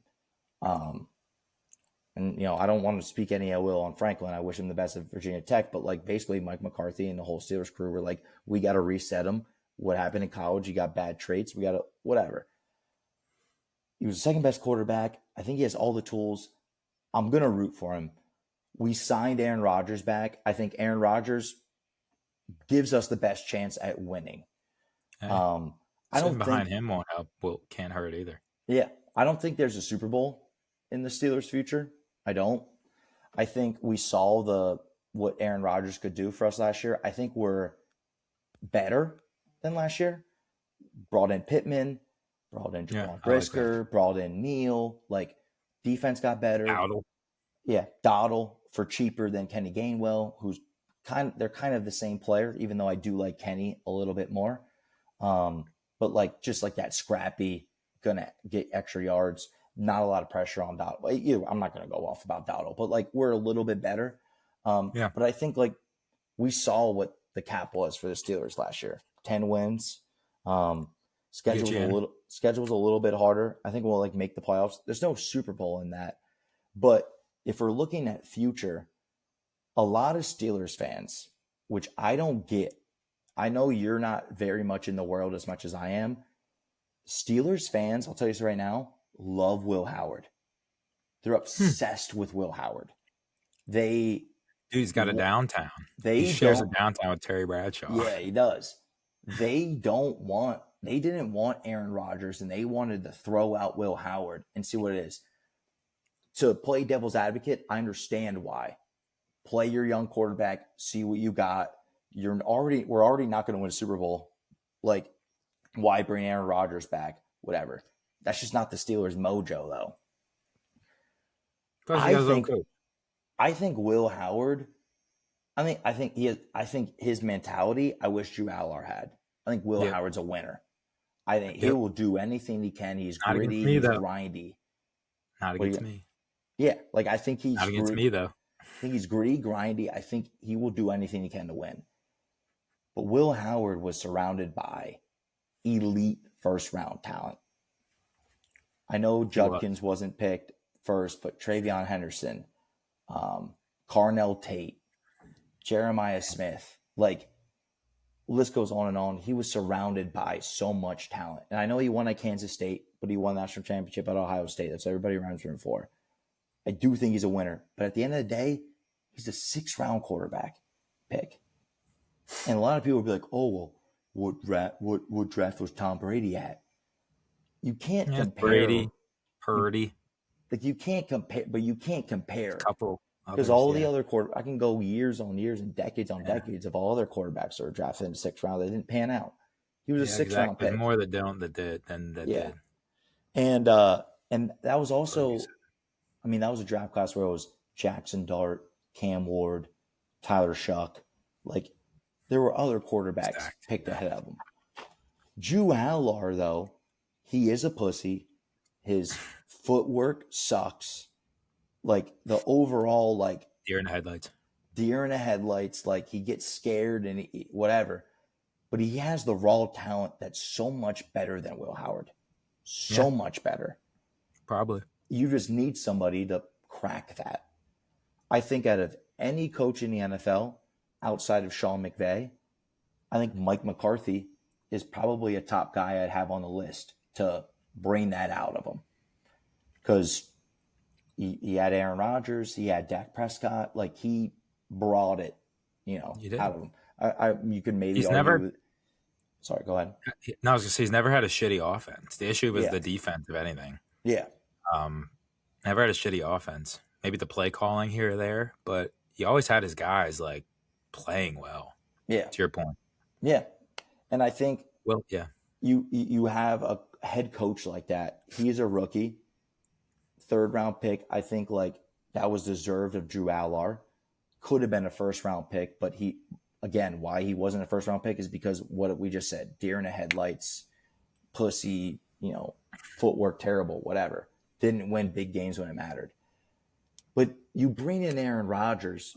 Aaron Rodgers not only gives you the best chance to win, but who wouldn't want that? Mike McCarthy and Aaron Rodgers were successful. I get it. It was a decade ago. Bro.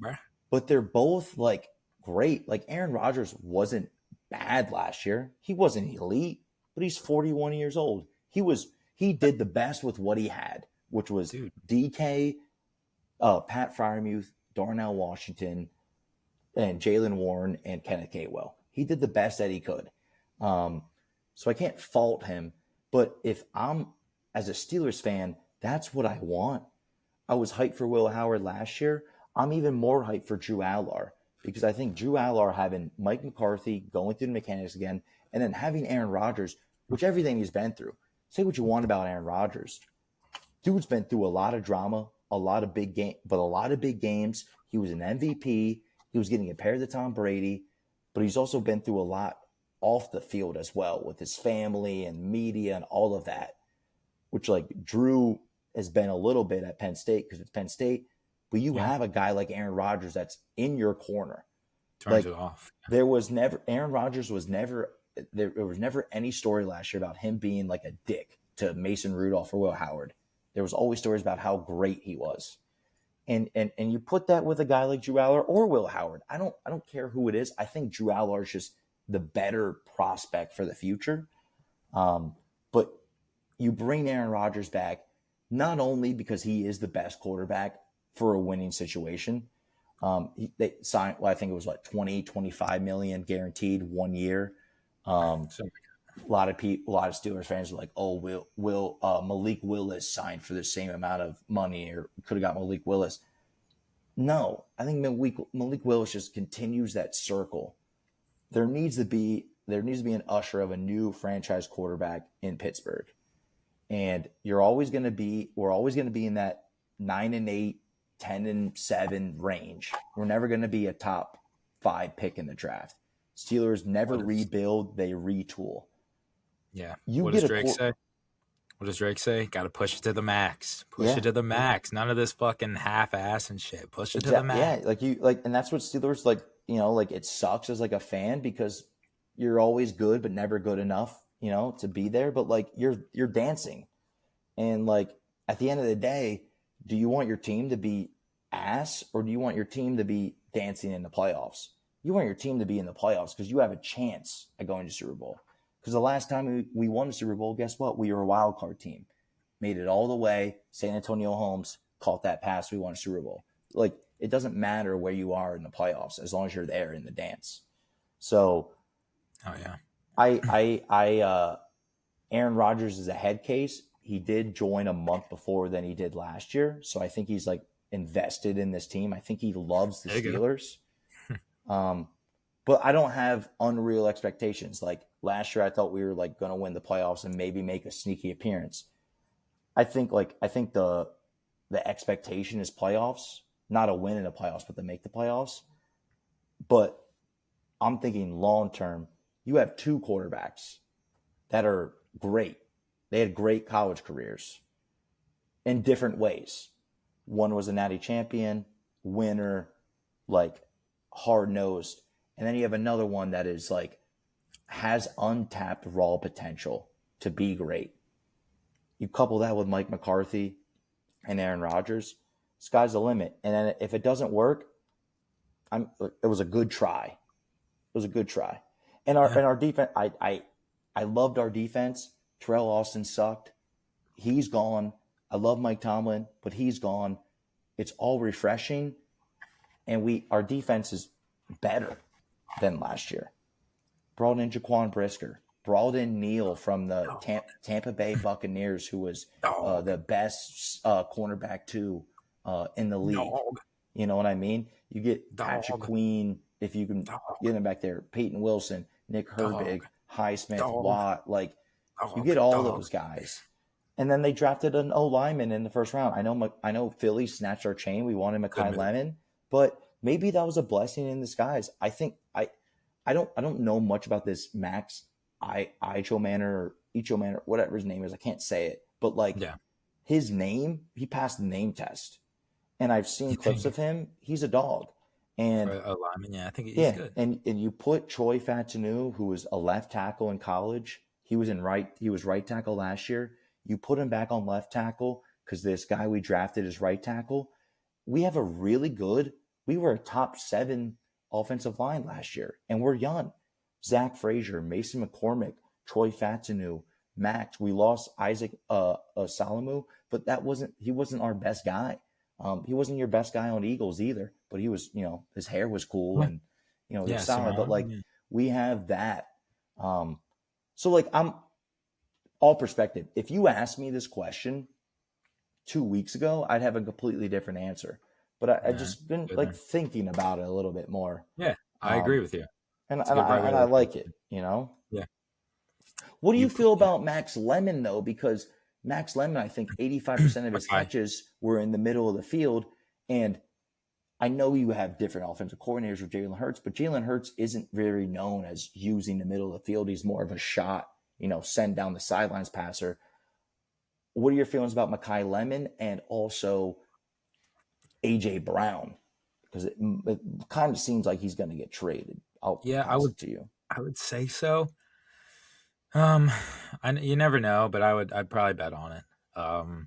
Not too worried about the middle of the field thing. People said the same thing about Justin Jefferson coming out of college, and that is exactly why, he went where he did, because I remember vividly. It was Justin Jefferson only catches over the middle of the field. Yep. But I was like, God, I think part of me used that. I wasn't anti Jay Jettas, but I didn't think he'd be this good. But I remember that vividly. So I don't really give a fuck about that. If you're talented, as he was the Blitnikoff Award winner. And you look at the I'm actually curious. Pull up the list of Blitnikoff Award winners. But I think what Howie did was, once again, saw an opportunity to pluck objectively the best receiver in the draft. Mm-hmm. It doesn't always work out. But then again, some of these guys weren't prime pro prospects. I think we're due for one, though. The last one was Smitty. Jordan Addison is pretty good. I just copped his down tizzy. Marvin Harrison Jr. And Travis Hunter. I think we're due for a smack. Jalen Hyatt. Then you got Jamar Chase, Jerry Jeudy, so Dede Westbrook, Corey Coleman, Amari Cooper. It doesn't always obviously work out. But I think this guy is kind of what you're looking for. And I think I think Smitty can be a 1. Smitty can 100% be a 1. He doesn't bitch like AJ does. Yeah, I think he easily could. Yeah, I love AJ, but I don't think you can use Smitty like AJ. I think you got to mix them around on the offense. Use him like Jackson Smith and Jigba. Yes, exactly. That's what you got to Like do. you can do your deep shots, but also Yeah. like you saw his route tree at the end of the year. He was all over the field. And I think that like you can use that for Smitty. You'll be fine. You use him like JSN and then couple that with a guy like Lemon. That's tough to defend. And then Dallas Goedert, Saquon, like That's the thing. it's still the NFL offense is still there. NFL, one of the big differences is the motion that the NFL uses as opposed to college. Those are just a lot more in the wall with the. Hopefully, it'll be interesting to see this year. This is a tangent, but there was a lot of illegal formations. We'll see if that's different this year. I assume people probably crack the code on it. But having those two guys, that's tough, especially with Goddard, Saquon, who can catch some passes too. I like it. I think it's funny that we ended up with him. Yeah, I think I think he's the best receiver in the class. I think he is too. I think he's the most versatile receiver. Carnell Tate probably has the most raw just ability, but I don't know. Mekhi Lemon seems to just have that. I think Mekhi Lemon's the best, but I think Jordan Tyson is going to have a great year. Jordan Tyson sneaky down there in New Orleans. Not even sneaky. Yeah. I like Tyler Shuck a lot. Yeah. And I know Olave's there, but I think he's going to be great. I like Carnell Tate. Don't get me wrong. The fourth pick, I don't see him. Like I never thought he was like that. I know Ohio State. I think what was it, Malik Neighbors or Michael Parsons, whoever said was like he was never a number one wide receiver on his own team. And I'm not going to disrespect him on that because it's Ohio State. Ohio State, LSU are wide receiver use. They pump out wide receivers. It's just, I don't know if Tate went to Ohio State or LSU, and BTJ was trying to recruit him there. So yeah, probably a little salty. Yeah, but I don't think bullshit too. But a fourth overall pick. I think he's going to be good, but I don't want to compare him to Marvin Harrison Jr. because they're not the same receivers at all. But like I see similarities of how their seasons might go, of like high draft pick, very underwhelming. And it's nothing to do with Cam Ward. I just never viewed Carnell Tate as that guy. Jeremiah Smith is that guy. You know, Mekhi Lemon may have edged him. Edged him out. And Mekhi Lemon is just like Mekhi Lemon is reliable. He gets open. He can make moves. But like that's what I'm saying. He was middle of the field. Like he was always there. Carnell Tate was mostly used as a chuck and catch. Two things I'll say about that. I think first, the NFL has evolved. It evolves every year. But obviously, last year there wasn't as many deep balls because of the too high safety look. Yeah. That defenses were given. So I'm going to anticipate that this year there's less deep balls, more like snake routes, more like crossers, sort of thing. Hopefully hopefully not so many hospital balls, but I agree with you in that, especially Titans, because they want to like get Cam Ward more involved. But wouldn't that be a Calvin Ridley or a Wan'Dale Robinson role? Well, that was going to be my second thing. Is I think Daboll likes to. You need a little bit of both. Because you can't judge. Yeah. You need to air them out every once in a while. Yeah, because once if you do it too much, safeties are going to come up exactly and try to play that, and then you can go deep. I agree with that.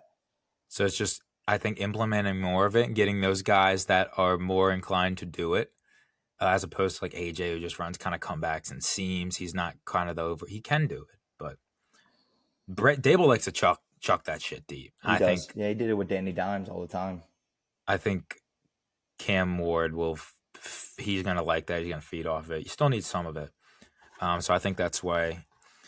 And I know he's very into the draft process as well. I know he was as a head coach, but I would assume he is as a. I assume he would be even if he's new. That's what I'll say about that. I agree with you though. Interesting as a fourth overall. Yeah, I was and then the only other things I would say about the draft are two things. and it kind of relates to each other. The fact that the Giants didn't get Caleb Downs. I don't know how you felt about the draft. I mean, the draft wasn't like, there wasn't great quarterbacks. There weren't like flashy people, but there were dogs in it. I felt that Caleb Downs was the most pro ready. Like, you put him in a jersey tomorrow and have him play an NFL game, you wouldn't know the difference. Like, that's how I feel about Caleb Downs. Like, he's gonna be great. Future Hall of Famer, maybe, but like, I just think like pro ready, he's gonna. I don't want to say like Hall of Famer too much. No, I got you, but he's gonna be good. Yeah. Yeah. But Giants having 2 picks in the top 5, they pick Reese after they have Thibodeau and Abdul Carter and Brian Burns. Stacking that shit. And I know like he is an edge rusher. I guess more I learned about it, he's going to be more of like a outside linebacker, a ball hawk, more of that way. But they don't get Caleb Downs. I thought Caleb Downs was a Giant for sure. But not only that, Caleb Downs goes 11. And what you just said about how defenses are with the safeties or whatever, more to expand on that, safeties have never been a premier position, especially on defense. Defense has always been, your D end, your middle linebacker, your edge rusher, and a corner. That's like what gets the most paid bucks. But I think with how the NFL is now, safety is such an underrated position, underappreciated, but almost most important position. Especially like a hybrid. Yeah. Like a linebacker, safety, like a ball hawk, but can also tackle. That's valuable. Yeah. That's kind of like how the middle linebacker was in like the early 2000s. Like everybody wanted to smash mouth middle linebacker. Yep. Yeah. Like Kuechly, Bobby Wagner. Yeah. Guys like who could cover and tackle. Now not so much. It's because still because it's not a running league anymore. It's a passing exactly. League. And I think that's where the safety becomes so important because they have to read what's going on at what formation. Yep. And I was surprised that Caleb Downs was in the top 10 pick, but Cowboys got him. And not only was that a great pick, and you can roll your eyes all you want, but no, I'm annoyed that they got a team that needed that, like desperately needed somebody like that. I thought Cowboys, crushed the draft. Absolutely. And that, they made a bunch of different trades. We mentioned that one with Mekhi Lemon, but a bunch of different trades, made some great picks. But that Caleb Downs, that was the only thing that really, Ty Simpson was also a shocker. I think to everybody, but we called that on the mock draft, not then that pick, but the Rams. Yeah. But Caleb Downs, insane. And it came down anything you want to say about Caleb Downs? I guess it wouldn't shock me if he was that good. I do think he just has that feel of a pro ready player. And I agree. I think he is. I'm mad. He's not mad. He's a Cowboy, but it's a good pick. Jerry Jones was like, Downs. I want that guy. That Downs. He got down so I can play. But that's imagine. That's a good pick. I mean, I'm shocked that they picked someone that good. I thought he was kind of just out of it. I thought they picked some bullshit like D tackle or something. At the draft, because you can't hear the crowd, you just hear Roger Goodell. Number one, it was great to boo Roger Goodell. It was awesome. I was gonna ask. Boo. That's what I was gonna ask. To boo, that was an awesome moment. But the two, there weren't many, because everybody makes picks that people are like, "Yo, who is that?" Or what the heck's going on? And this draft especially just had a lot of you had to be a deep cut college football fan to appreciate some of these picks. To know, yeah. But other than that, a lot of people were just normal fans. I mean, there was 700,000 of us, whatever. Either way, there were only 2 picks that got the crowd that were like, what the fuck just happened? Yeah. The first one was Miami. picking Proctor. Yeah. Because Miami has a bunch of holes, but they picked up Proctor, who was already like a raw talent, and they got him. But the big one is what we mentioned before. It was Ty Simpson. Everybody who I was around were like, "What the hell are they doing? Like, what are the Rams doing?" And then I you don't see think that's a total shocker. then you see the interviews coming out where Sean McVay is, like Ty Simpson's talking to Sean McVay, and he's like, like, let's break records, like let's make history, coach. And he's like, yeah. Then he has a press conference. Sean McVay is like, yeah, he's going to be competing with Stetson Bennett for, the second, quarterback role. Rams aren't a team. Rams trade their first round picks. They're not a team that normally makes first round picks, but they're in a win now mode. They were a 1 score, maybe 2 scores, forget, from beating Seattle to go to the Super Bowl. Mm-hmm. They have such a short window. Matthew Stafford is only getting older despite an MVP season. Why do you pick a quarterback in the first round where maybe there was motion that some other team was going to draft Ty Simpson, but it seemed like you could have waited to pick him? My only thing could be if this is Stafford's last year, which it very well could be, they have somebody behind him instead of being in that, oh shit, we don't have a quarterback. Because if it was Stetson Bennett, they wouldn't have. I think we would have probably known by now. Yeah. They definitely wouldn't have picked him if they were sure on Stetson Bennett. So I think that's what it is. I mean, who could they have gotten? They could have gotten Sadiq, which I think they could have potentially got him.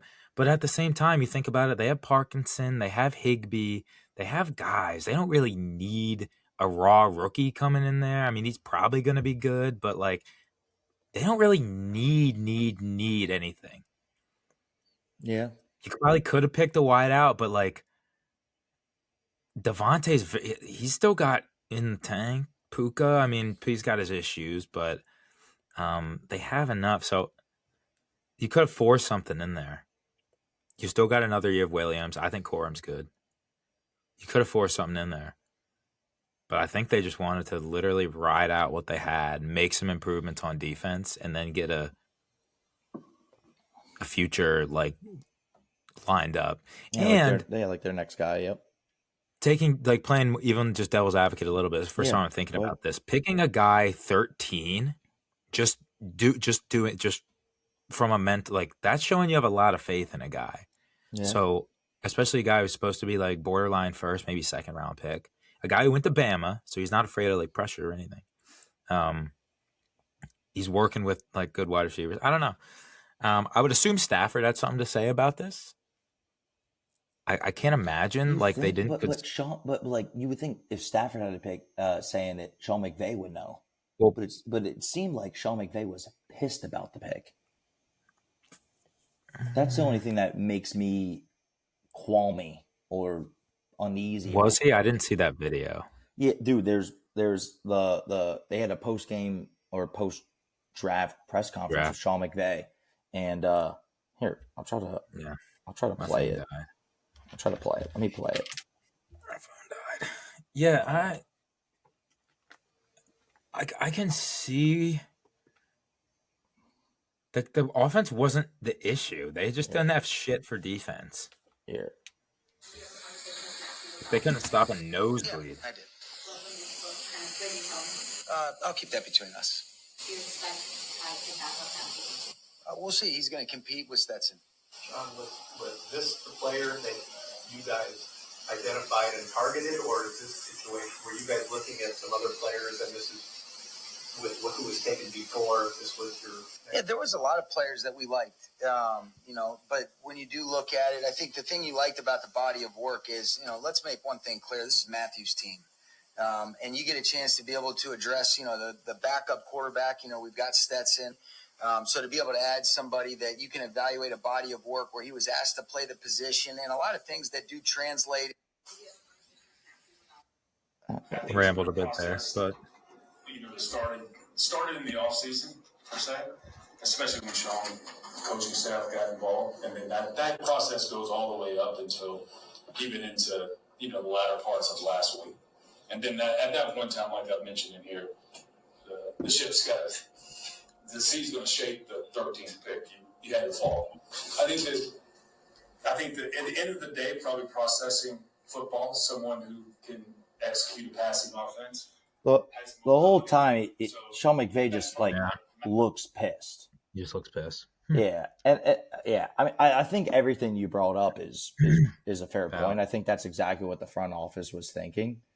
Interesting, but just the post reaction is what kind of got me. But either way, the Pittsburgh, like, if you ever have an opportunity to go to an NFL draft, Zach, you have to go. Like, it was. I should have.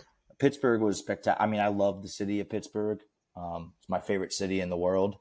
So maybe there's a little bias, but like, it was so much fun. I ran like a 40-yard dash. I was able to get down on the grass of Heinz Field and touch the grass. That's sick. There was sports card breaks going on. Really? And then we had like a load of people that were there. Cool.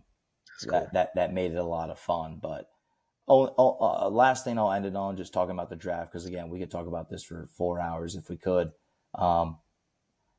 I don't think it will work out because it is the Jets, but I do think the Jets had a great draft. They got that boy from Oregon. They drafted David Bailey, the best edge rusher. And then they got Amari Cooper. And then I don't know, like the rest of their draft, they did solid too, but like that was their first round. They had 3 picks. I think they hit a home run in all those picks. It was good. So I agree. I think them and the Cowboys won, and I think Cardinals and Miami lost the draft. Yeah, Cardinals and Miami always lose everything. Yeah, like always the last 2 teams on the board. Maybe it was the last thing we talk about. Jeremiah Love. I got 2 questions for you. We'll start with one. Do you think he was worthy of being picked that high? And do you think he'll be successful? I have another question after that, but I'll let you answer this one first. Again, I think it was a mix of BPA, best player available, and need.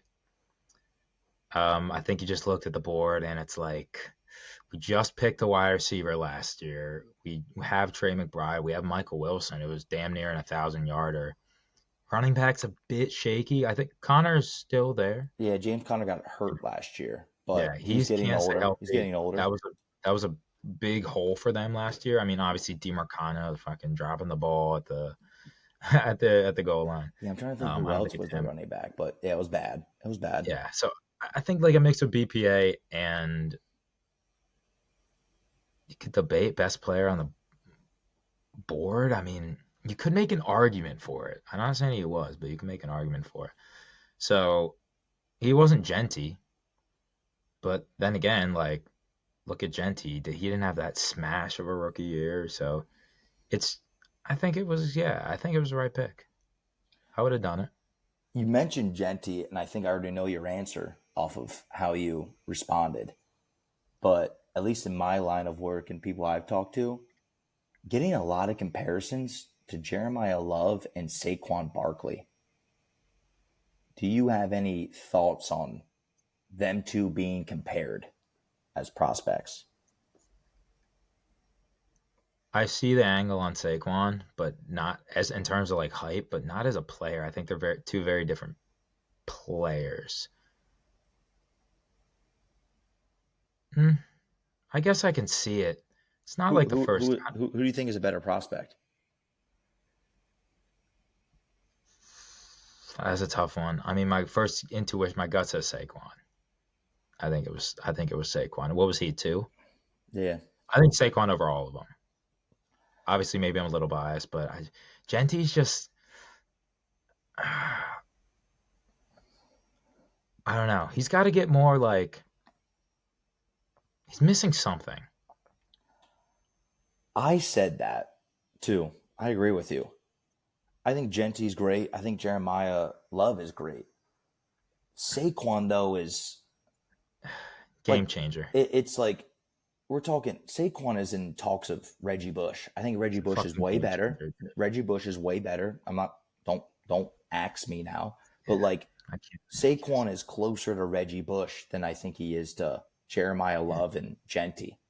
Dude, he was the Giants' whole team. He's a game changer. But He's on the field as a game changer. like even that, like I just think like I said that Penn State too, yeah. I said that like in a chat, and people were like, Jeremiah Love is pretty close to that. No. They're pretty similar, and I'm like, I don't think so. Like No. Jeremiah Love no. is great. Don't get me wrong, but like there was one run of Jeremiah Love's career that I remember.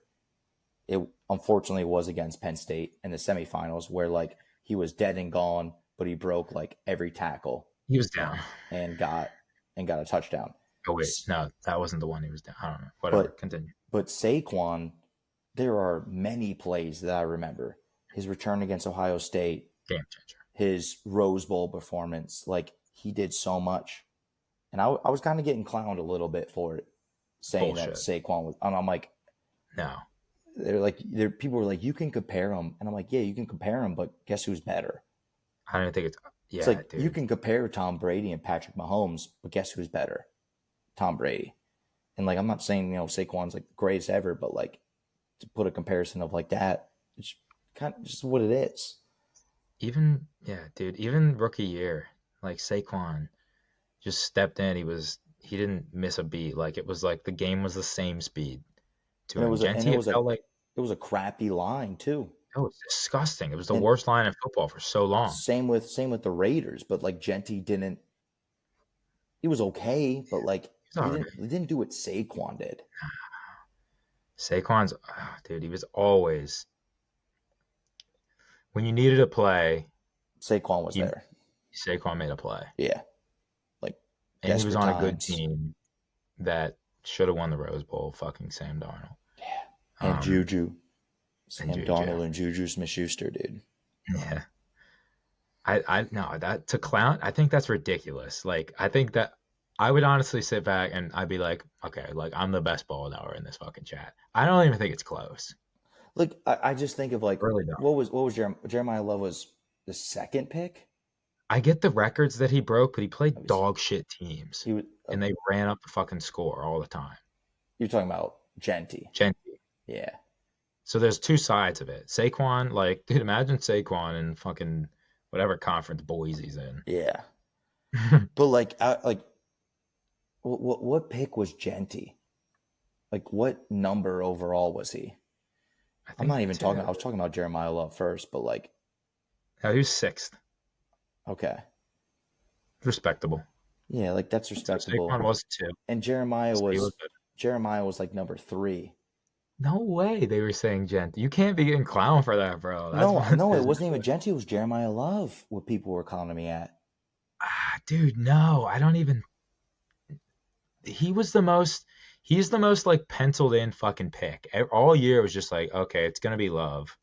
Like, I think like they were both, I think both of them, there was a better quarterback class though with Saquon, but like both of them were the best players.